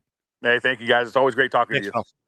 You got it. It's Bill DeFucci, head coach of the Vermilion Sailors, kind enough to share some time with us here this morning. His guys moved, 4-1 now on the season with that win over Sandusky last night. I see Coach O'Rourke patiently awaiting his time here, so why don't we get a quick sponsors thank you and timeout. When we return, Coach O'Rourke from the Firelands Falcons will join us. His guys got a big win over Oberlin last night, an offensive showcase. 50-20 was the final score there. We'll talk about it with Coach next right here. It's the Nick Abraham Saturday Sports Wrap-Up Show. We're live here at the Chronicle Telegram on the CT YouTube channel and elsewhere, Tom. At WEOL.com. At Nick Abraham Elyria Ford this month, you choose. Right now, get the Escape, Mach-E, Mustang, or Bronco Sport for only $399 a month with 0 down. Or the Bronco, Explorer, or F-150 for just $499 a month. At Nick Abraham Elyria Ford, we make it that easy. High school football in Lorain County is all about tradition, pride, and community, and that's what Stewart's Appliance is built on. For generations, Stewart's has been the family-owned appliance store you can count on for quality products and personal service. From refrigerators to washers, ovens to dishwashers, Stewart's has what you need to keep your home running. Proud to support Lorain County and proud to support high school sports. Stewart's Appliance, where community comes first. Hi, Tim Elkhorn, radio voice of the Cavs. For several years, you've heard me talk about EcoTree Services on WEOL. Recently, I needed trees removed, so of course, I contacted EcoTree. They did an incredible job. The folks at EcoTree were timely, efficient, and the work was flawless. Take it from me. When your trees need attention or even require removal, contact EcoTree Services. Like me, you'll love their work. Find EcoTree Services online at ecotreeservices.com. Hi, Tim Elkhorn, radio voice of the Cavs. For several years, you've heard me talk about EcoTree Services on WEOL. Recently, I needed trees removed, so of course, I contacted EcoTree. They did an incredible job. The folks at EcoTree were timely, efficient, and the work was flawless. Take it from me. When your trees need attention or even require removal, contact EcoTree Services. Like me, you'll love their work. Find EcoTree Services online at ecotreeservices.com.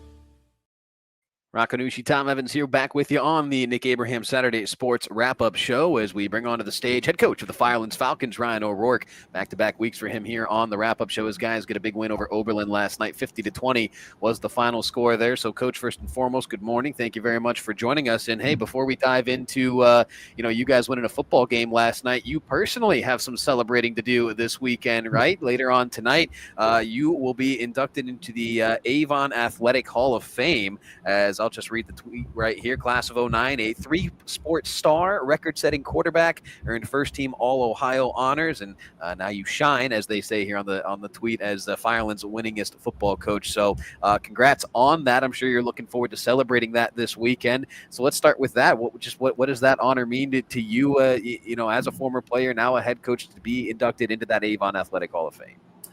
Yeah, it's certainly a special honor. I'm very appreciative of Avon recognizing me. Very happy also that my senior year team is getting inducted. I think that was important to see as well. So, I'm going to be happy to see some old faces. It's been some time since I've seen them, and very happy to have my team honored alongside me. So yeah, very, very special, very appreciative of that honor. Yeah, Ryan, Mike had made the comment that aside from the state championship last year, you guys prior to that were the winningest team in Avon high school history. So talk to us about some of those teammates that you played with back then. Yeah, no, I certainly want to highlight tonight, some very special players that I played with. I was just a small portion of that, really. I had an offensive line where I don't think I was really touched much at all during the season. You had skilled players all over the place that can make plays with the ball, like Garrett Gronowski, Marquise Harrell, Matt Logan, Brett Jensen. So it really just, they made my life easy. So I thought that's why it was important for them to be inducted as well. But yeah, very excited to see those guys later today. What maybe stands out with that team specifically, Coach, with that senior year team that we've been talking about here to start this interview? Because so many different things can make a group of athletes just kind of unique and special, and that kind of separates, class year after year. What was it about your specific senior class that really made that group come together and made them as successful as you guys were? Well, I think anytime you're going to have a successful team, it's going to be a bond that's been carried off the field. Growing up, I look at that roster, that senior class, we really were playing football together for years.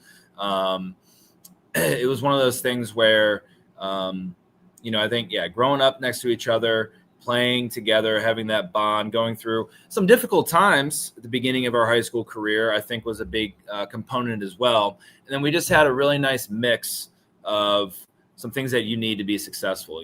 We had defensively, Alex Tabar was one of the best linebackers Avon ever had. Obviously, Garrett Gronowski, at safety and wide receiver. So I think we had a really nice mix of skill, and then we had a really nice mix of some really good athleticism up front. And we were probably unique at the time. We played very fast, very up-tempo, no huddle, threw the ball a lot, which was very new during that time period. So I think that's as well. Awesome. Fantastic stuff. Well, congratulations on that honor, Coach, and certainly enjoy that later on tonight. Certainly well-deserved. So let's talk about what you're doing now, right? As head coach of the Firelands Falcons, you guys hang 50 on Oberlin last night, a 50-20 victory for your Falcons, as you guys seem to be figuring some different things out. We can start with the offense, right? I mean, 50 points you put on the board. That's no small number by any stretch of the imagination, right? High school basketball teams struggle to put 50 up at times. What did you like from your offense last night? Yeah, look, I thought they got out to a good start by, we were able to spread the ball early. I think anytime you can get multiple people involved, it makes you harder to defend. So, yeah, I was really impressed, getting 35 points in the first half, was impressive from our kids. So, with one defensive score as well, which was really good to see. So getting kids involved early and when Liam operates at a high level, obviously anytime your quarterback operates at a high level, it's going to make you more explosive and more dangerous. And I thought, he's really grown these last 2 weeks and gotten a lot more comfortable in what we're doing. It may seem obvious, but in terms of getting off to a quick start like it seems you guys did last night, how crucial is that just to sustaining success throughout the course of a ball game? Again, it seems obvious, right? You score early, you score often, it usually leads to success, but kind of allows that to happen? Is it just sort of like you said, getting different guys involved, execution, what all goes into that? Yeah, all that certainly plays a role. A mentality thing, all we can as far as our preparation, as far as how we open a game, we actually practice that quite a bit, as far as what plays we're going to run, and having contingency plans off of that. So usually we're pretty well scripted to start the game. And it was nice to see these last 2 weeks to score on the opening drive. Obviously the opening drive's a tricky one. If you get a 3 and out, offensively, you're essentially giving the team another possession. But if you score early, that's going to be something like adding a possession. So we take the ball every time, in a game, just because we feel like, we're putting our best foot forward, so to speak. So anytime we can get an early score, that's going to be, obviously a goal of ours. You're not always going to achieve that, so we just talk about maintaining first downs, and we'll see if we can get an explosive play that'll lead us to the end zone.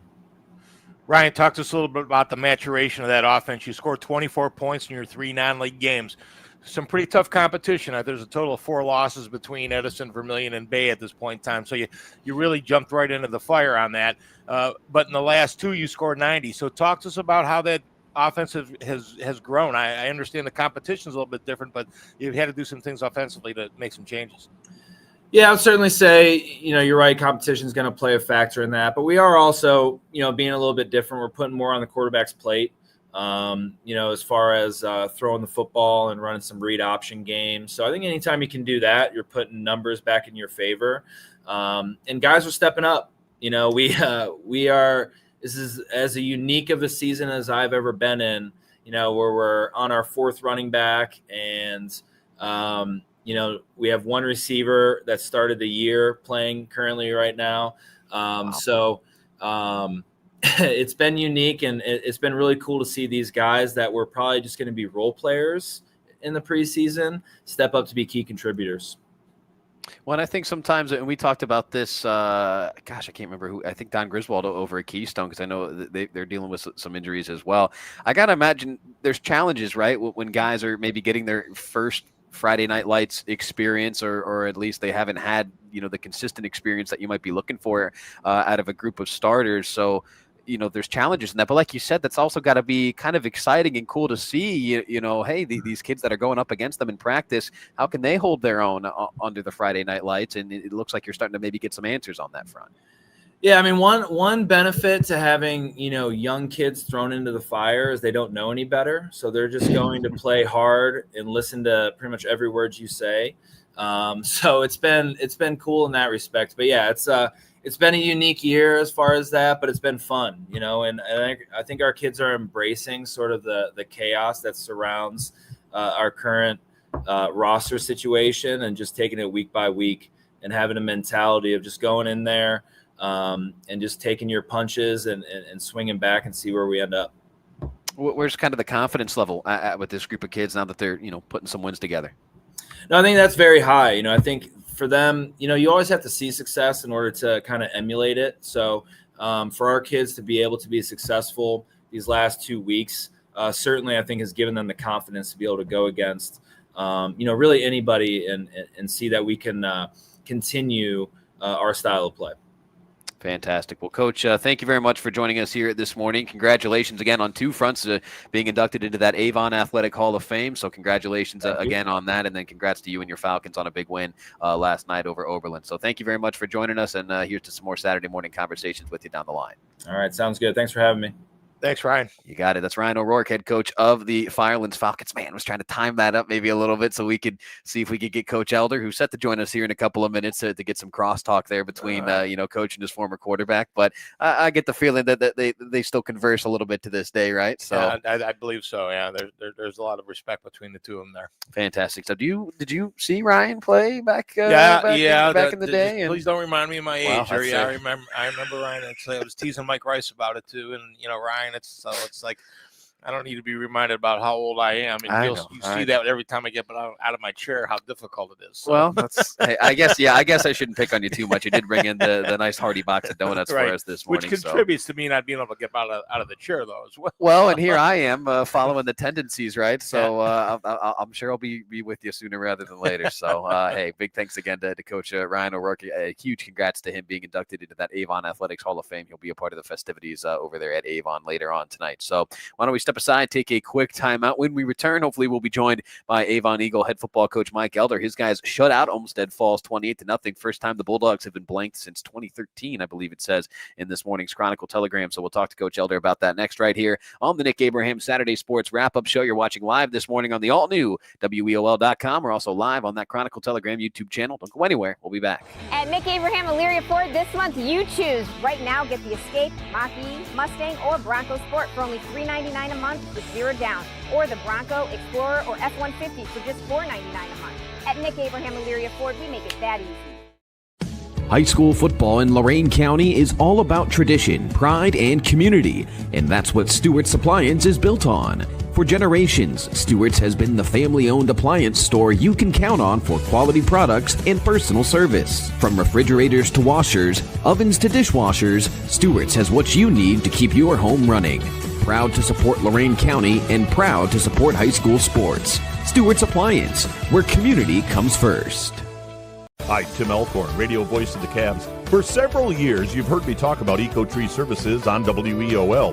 Recently, I needed trees removed, so of course, I contacted EcoTree.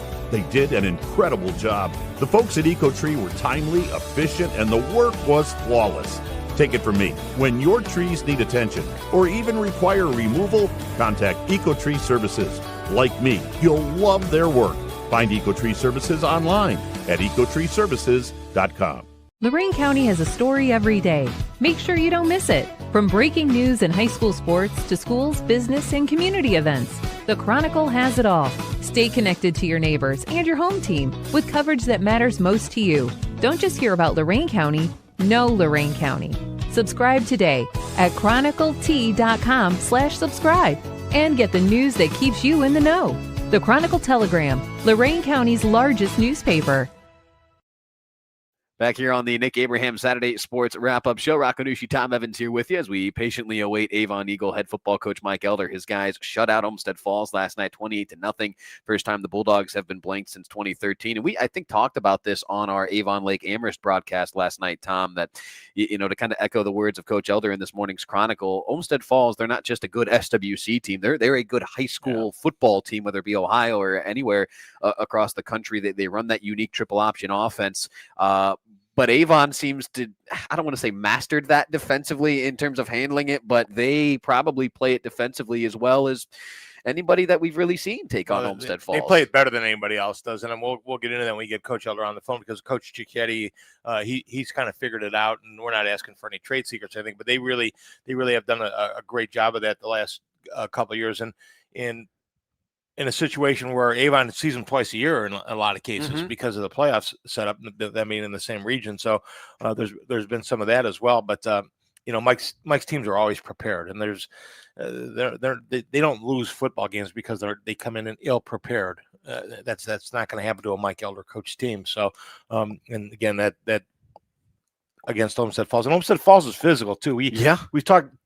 That's kind of been the theme this morning. We've talked to some of those LCA coaches about some of the physicality of those teams, but Olmsted Falls is, Tomo used to say that if there was ever a school that had the right nickname, it was Olmsted Falls, that they were the Bulldogs, because they were the Bulldogs. They just kept coming at you, and they kept gnawing at you and kept chewing at you, and they were just always kind of hanging around.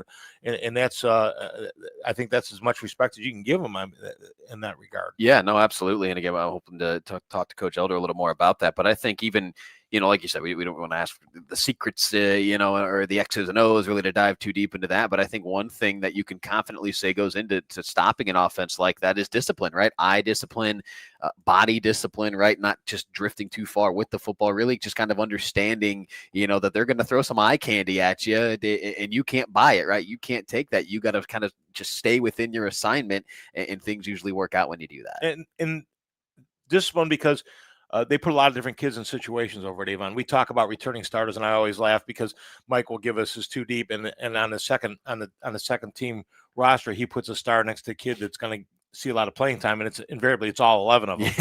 But so when you talk about, well, yeah, they graduated 7 seniors, yeah, but they had 14 other kids that played some time last year, and I'm not talking about mop up time at the end of a 55-7 win. I'm talking about meaningful time in the first, second quarter. When Tim and I did the game, the first game of the year, we against St. Ignatius, we used the hockey analogy. It's like a shift change in hockey, for crying out loud. Here come in 3 defensive linemen. Here come in 2 defensive backs. They're rotating linebackers here. There's any one of 6 receivers are on the field at any given time for Avon. There's a lot of kids playing meaningful time in meaningful games at Avon. So if and when something happens, they're ready. They're ready for that. It's not next man up, because everybody earns their spot at Avon. Nothing's handed to anybody over there at Avon. So that's kind of fun to see. Well, and Coach has said this numerous times just in my time here at EOL. I know I'm sure you've heard it more than that, but it's hard to get on the football field for the Avon Eagles, right? We can talk about, trotting 20-something different guys out there on both sides of the ball, but those kids are all earning it, right? Yeah. That is hard to do. And I think if you're on an opposing sideline, I'm sure Olmsted Falls was dealing with it last night, and really a lot of Avon's opponents, each and every season. That's got to be a little deflating, right? As a kid, that you're huffing, you're puffing late in the third quarter, early fourth quarter. You're tired. You're just trying to will yourself each and every play, and you look over, and like you said, Avon, they got a whole new group of kids sprinting onto the field, ready to light you up. So that's just got to be tough to contend with for the opposition. And Mike sends us such a comprehensive packet when we get ready to cover an Avon game. But if you take a look at, always one of those pages are all levels of their teams and the games they've played. They play a varsity schedule. They play a JV schedule. They play some JV reserve games. They play a couple different freshman schedules. They're getting kids on the field. Mm-hmm. So they're getting playing time as they're coming up through. If those kids are earning a spot, they're getting on the field. So, that's what great programs do. I remember back when we had a lot of things going on at Berea in the late 80s and early 90s, that we played a varsity schedule. We played 5 or 6 games of varsity reserve, because only juniors and seniors dressed varsity at Berea High School back then. There had been, at that point in time, there had been 2, maybe 3 sophomores that had ever worn a varsity uniform. We played a JV schedule. We played a couple JV reserve games, 2 or 3. Because we had 50 sophomores that were on the JV team. We had 71 freshmen. So we played a full 10-game freshman schedule. And then we combined with some of those JV reserves to play 2 or 3 reserve games for those kids. Those kids were getting a chance to be on the football field, and that's what's most important. Yeah, that's, I think, bigger than anything, not just with football, but with any sport. I mean, practice is one thing. You can kind of do your off-season training, your skill work, whatever it is you got to do. But there's really nothing that replicates in-game action. And just the more you can get of that, the better your kids will be for it. And I think that's kind of the situation with Coach Elder and his guys. So don't know if we'll be joined by Coach Elder here this morning. I know he was off doing some JV duty here this morning, so maybe we won't be able to catch up with him. Again, his guys get a 28-0 win over Olmsted Falls last night. But I do see below us here in the queue, it's Brian Morgan from the North Ridgeville Rangers set to join us. His guys got a win over Elyria last night, 35-7. So, Coach, I'll tell you what, just hang on with us for about 60, 90 seconds here. We'll get another sponsor timeout in. When we come back, we'll talk to you, Coach Morgan, about your win over Elyria last night. 35-7 was the final score there. Coach Brian Morgan joins us next right here. It's the Nick Abraham Saturday Sports Wrap-Up Show. We're live this morning on that Chronicle Telegram YouTube channel and elsewhere, Tom. At WEOL.com. At Nick Abraham Elyria Ford this month, you choose. Right now, get the Escape, Mach-E, Mustang, or Bronco Sport for only $399 a month with 0 down. Or the Bronco, Explorer, or F-150 for just $499 a month. At Nick Abraham Elyria Ford, we make it that easy. High school football in Lorain County is all about tradition, pride, and community, and that's what Stewart's Appliance is built on. For generations, Stewart's has been the family-owned appliance store you can count on for quality products and personal service. From refrigerators to washers, ovens to dishwashers, Stewart's has what you need to keep your home running.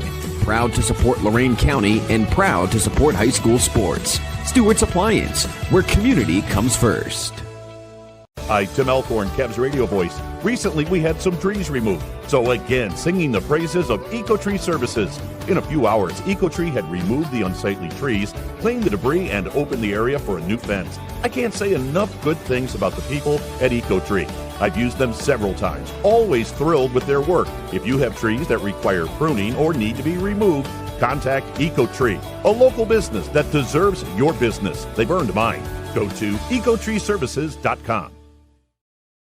Back here on the Nick Abraham Saturday Sports Wrap-Up Show. Rocco, Nuosci, Tom Evans here with you. A couple more minutes here left in the program this morning. Big thank you to everybody who has joined us this morning from a coaching standpoint. And again, big thanks to our three sponsors, Nick Abraham, Elyria Ford, Stewart's TV and Appliance, and EcoTree Services, your complete tree care company. So he's been patiently waiting there during the timeout. We'll bring him on stage now. It's Brian Morgan, head honcho over at North Ridgeville. His Rangers get a big win over Elyria last night. 35-7 was the final score. So they get a bad taste out of their mouth from 1 week prior. They're back in the win column again with that 35-7 win on the road at Elyria. Coach, first and foremost, thank you for joining us this morning. How are we doing? Good morning, guys. How are you guys today? Well, we're just dandy. Tom brought in the donuts like we talked about. So nourishment for us. I'm sure you got your kids some better nourishment, although they're high school kids, right? They're shoveling whatever they can find into the body over there. But talk to us about last night's win, Coach. 35-7, you guys get a victory that I'm sure you guys, expected to get last night. You do so 35-7. Just, I guess, some initial thoughts from you on that one, Coach. Yeah, it was a great a great game by our defense. Offense started a little slow, but picked it up. And, we were able to get a win and get some guys healthy, back ready to go for a big rivalry week this week. And, like I said, anytime our guys can get on the field, our young offensive line is good for us. See different looks and try to figure it out so that when teams do something different, we can adjust. I want to talk to you about the defense a little bit, Coach, because looks like they answered the challenge in a big way last night, right? How good was that, or how nice was that, I should say, to see them respond as well as they did last night? Yeah, our linebackers, Ryan Anderson and Nolan Gill had a great game, being able to flow and make tackles. Illyria's speed was good, and we were able to corral them in, and defensive back play from our guys was great because, we went cover zero most of the night, just trying to, let our front seven guys just play some football. Coach, do you maybe, you come off a real tough one to Avon, and you look at Elyria on film, they've lost some players. I had their Lorain game earlier. They lost 2 or 3 players that night, and they're a little bit depleted. Coach Wilson's really trying to build things back up, and it's tough to get your kids to say, listen, this team can beat you if you don't play well. They're watching the film the same as you're watching the film. So until you get out on the field and start actually, knocking some heads, do you need a little wake-up call for them in a game like that? Yeah, after you come off of a loss, it's really tough with especially losing 55-7 the way that we did last week.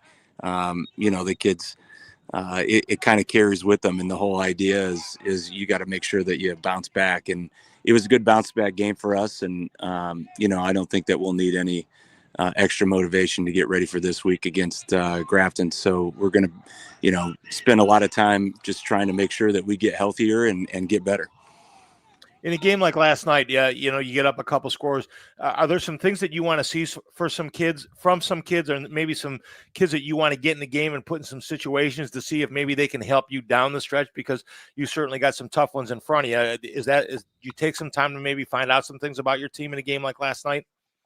Yeah, Quinn Melvin, freshman left tackle, got a lot of time yesterday.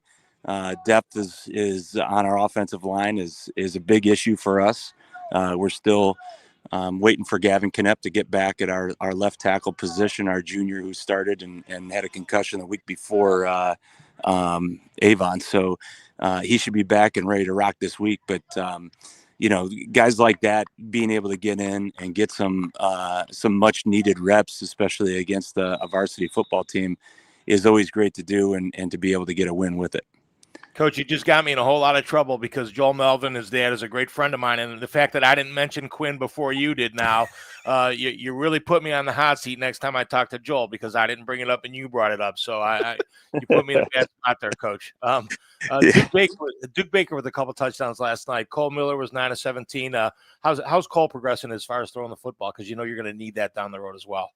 Yeah, he had a little bit of a rough start, but one of the things that Cole does is he makes plays with his feet. So, he rushed for 2 touchdowns, threw for 2 touchdowns. One of the touchdowns to Duke Baker was a scramble, good scramble drill. He was on the right side. We scrambled left, and he got into the window, and we hit him. And it was, great for our guys to be able to, make plays like that, especially on a Friday night. Coach, and again, Brian Morgan, head coach from North Ridgeville, joins us. His guys get a 35-7 win over Elyria last night. We've talked a lot about some of the youth on this year's team, Coach, especially with that offensive line, right? Like you said, depth may be not an issue, but one of those concern areas for you guys right now this season. What have you been most pleased with, or I guess enjoyed the most in terms of watching these younger guys, and again, especially on that offensive line, really starting to come into their own under the bright Friday night lights? Yeah, one of the best things is how close they've become. We did a little team building thing, talked about band of brothers. The whole thing about if you're going to jump out in enemy territory on a plane, who do you want next to you? And we had our guys pick 3 guys, and a lot of the linemen are picking each other because of how close they've gotten. When you're down in the trenches like that, you don't get your name in the paper very often. And they did a great job. They stay together. They stay positive. From where we were at back in July to where we are at right now has been a big progress. And Jason Ellison, our senior center, is a big part of that. But we've got a lot of younger guys that are following his lead, and I'm excited to see what they can do these last 5 games of the season. As we talk, Coach, you're able to see that, right? You're able to kind of see that, understand that, and talk about it with us. Does it seem like the kids understand that? Well, it seems like it does, right? Especially when you talk about those team bonding exercises, like you said, and guys are picking each other in terms of who they go to literal war with. But does it seem like the kids are starting to kind of understand that? Okay, hey, no, we're making progress as varsity athletes. We're not the same as we were back in June, July. Yeah, and it's just those successes that you can have in practice and get prepared for a game. We saw some different looks yesterday, and the best part about having a 2 platoon team is they can come off the field in between drives, and our Coach Fell, our offensive line coach, and Dakota Romine, our offensive coordinator, can fix those issues. And, they keep their heads up and they go in and then they execute the next drive. So it's really nice to see those guys be able to make adjustments in game. Coach, you want to talk a little bit about the upcoming game, the game with Midview? That's a rivalry game for you. I got to see Midview a little bit earlier on. This is a team that's certainly improved on both the offensive and defensive lines and wants to run the football. So this one shapes up to be a real physical football game. Have you talked to your kids about that at all and about the preparation? I think mentally you don't have to talk to them too much because this is kind of Lorain County's version of the backyard brawl when North Ridgeville takes on Midview. But have you had that discussion at all?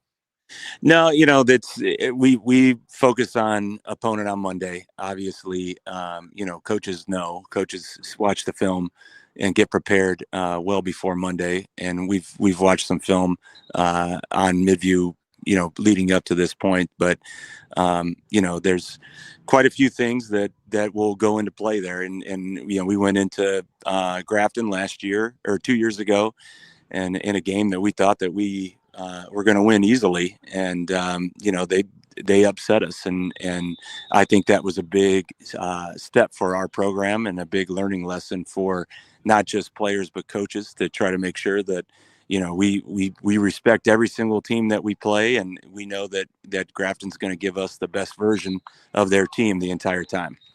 We're certainly looking forward to seeing how this one plays out, a week from yesterday. So, Coach, as always, really appreciate the time this morning. Congratulations on the win last night. Have a great rest of the weekend as you guys get set for Midview next week, and I'm sure we'll be catching up again here soon. All right. Thanks, guys. Great talking to you.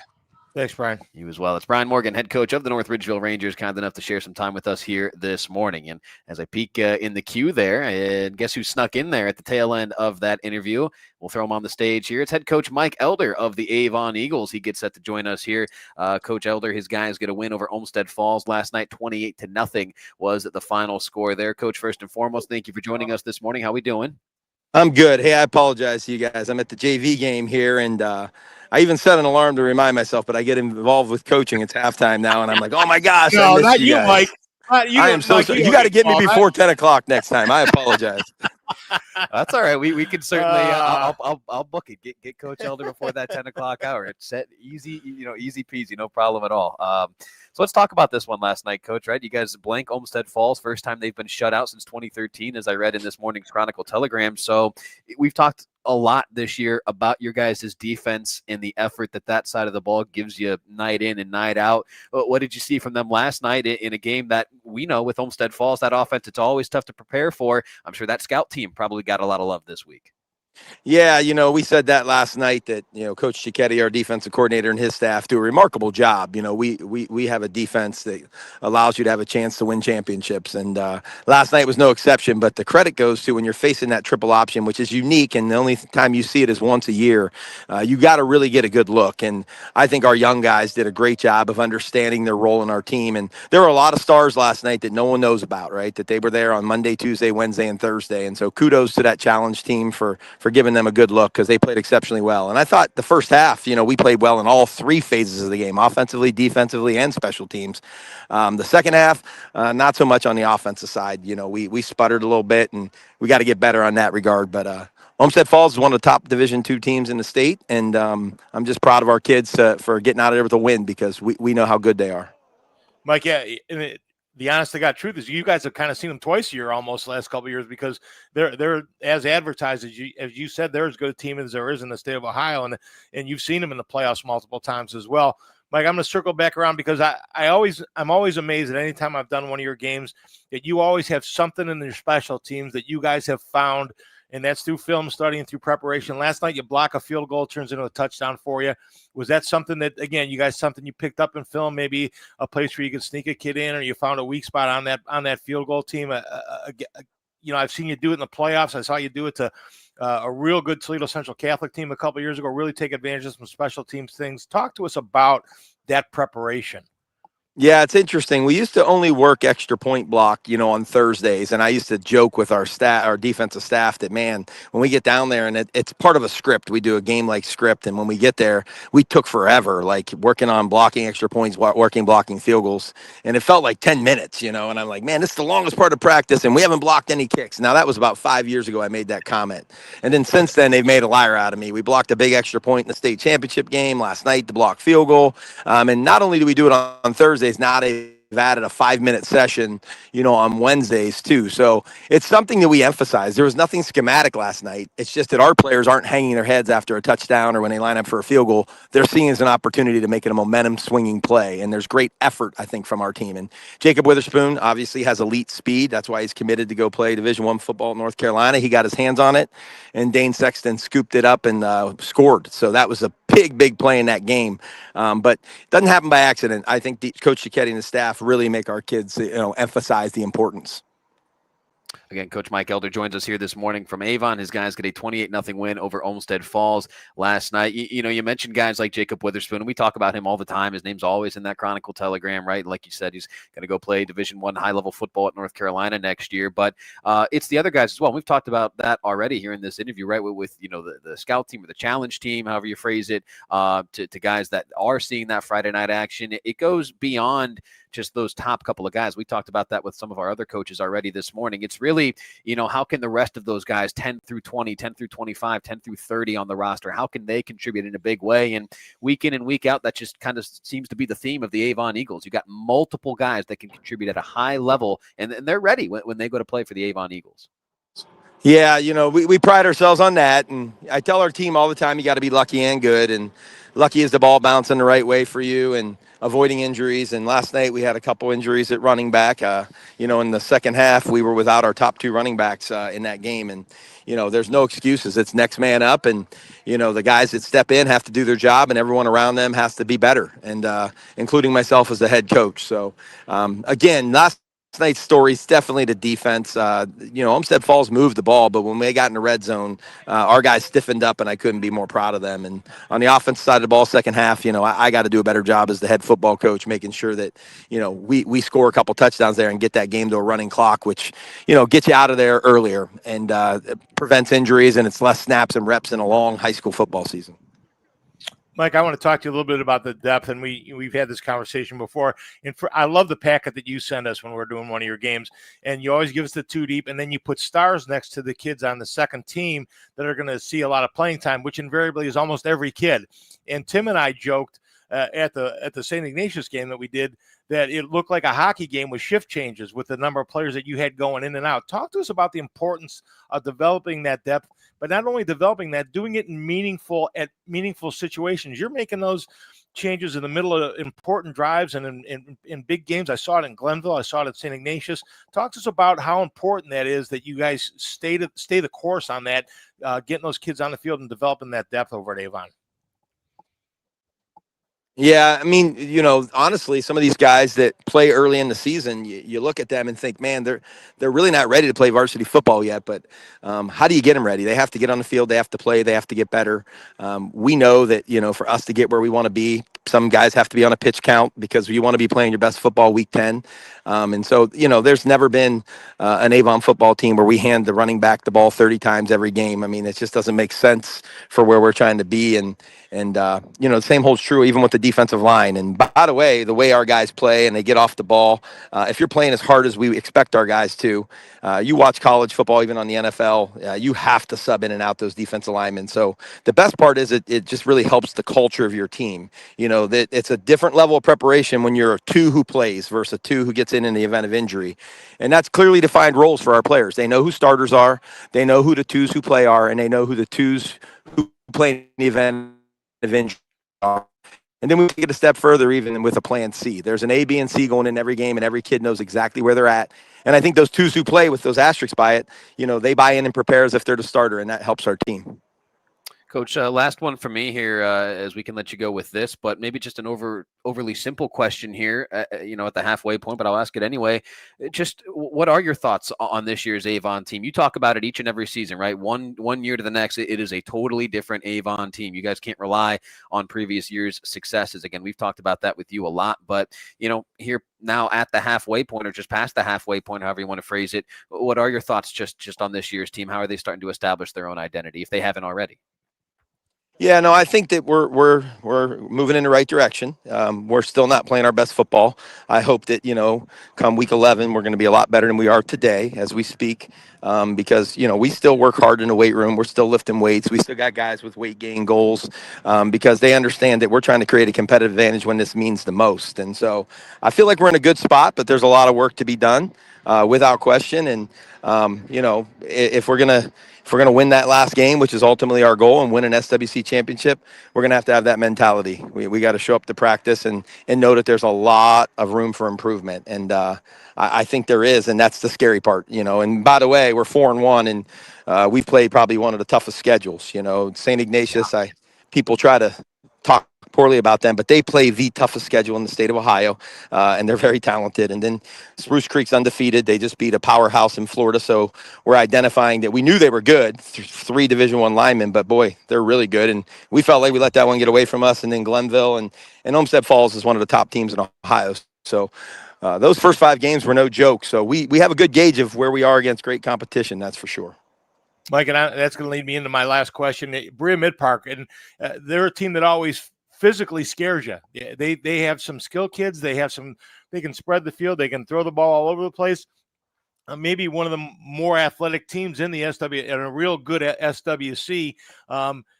Anything special about that you've looked at with this Berea Mid-Park team getting ready? Yeah, to be honest with you, I haven't even looked at them yet. We try to stay focused. I have some coaches on our staff who do look ahead, and start working on our opponent. But me personally, that'll be today, later this evening. and all day tomorrow.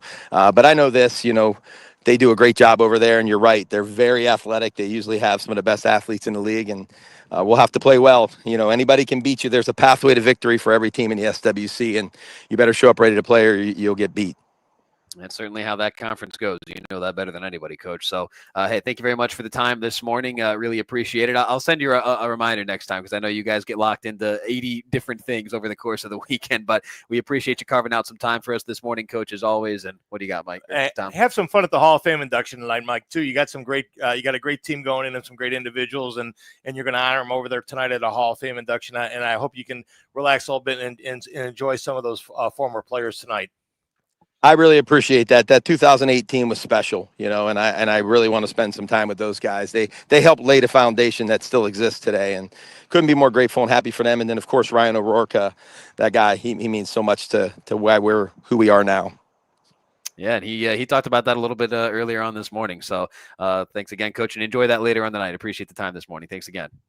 All right, sorry again for the mishap.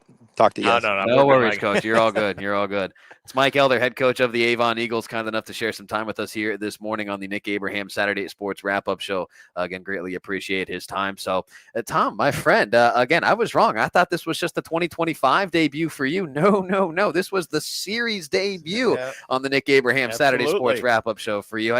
Thoughts? You going to be back? Or you're going to keep joining us? Absolutely. All right. So absolutely. I tell you, I can talk. Rocco, that's a non-issue. And talking football, I'm just warming up. Well, there you go. Well, it's not an issue for me. I don't know. Maybe there's some people in your life that may be an issue for, but who's really to say? But no. My wife, she's learned to just ignore me. So I can talk all I want. Doesn't mean she's necessarily listening. Well, that's how that goes, right? So you still got the ring on, so that's all that matters, right? So no, hey, big thanks to everybody who joined us this morning, all the coaches who joined us. Again, a big thank you to our sponsors, Nick Abraham, Elyria Ford, Stewart's TV and Appliance, as well as Eco Tree Services. And hey, we got the forecast right here, so we can just go ahead and tease our Week 6 matchups. We talked about it, the Lorain County Backyard Brawl, as you've donned it here. North Ridgeville goes to Midview next week. That's our Chronicle Telegram YouTube channel game of the week, also on WEOL.com. Our Stream 2 game will go to Amherst and that new look facility over there in Comet Land as they play host to Olmsted Falls. And then our Medina County matchup on Stream 3 is Keystone playing host to Black River. So all three of those games next week on WEOL.com. And again, our YouTube game of the week, North Ridgeville at Midview, on the Chronicle Telegram YouTube channel. So for all of our head coaches this morning, for all of our sponsors, for Tom Evans, I'm Rocco Nuosci saying thank you for watching another episode of the Nick Abraham Saturday Sports Wrap-Up Show. You watched it live this morning on the Chronicle Telegram YouTube channel and elsewhere always, Tom. At WEOL.com. At Nick Abraham Elyria Ford this month, you choose. Right now, get the Escape, Mach-E, Mustang, or Bronco Sport for only $399 a month with 0 down. Or the Bronco, Explorer, or F-150 for just $499 a month. At Nick Abraham Elyria Ford, we make it that easy.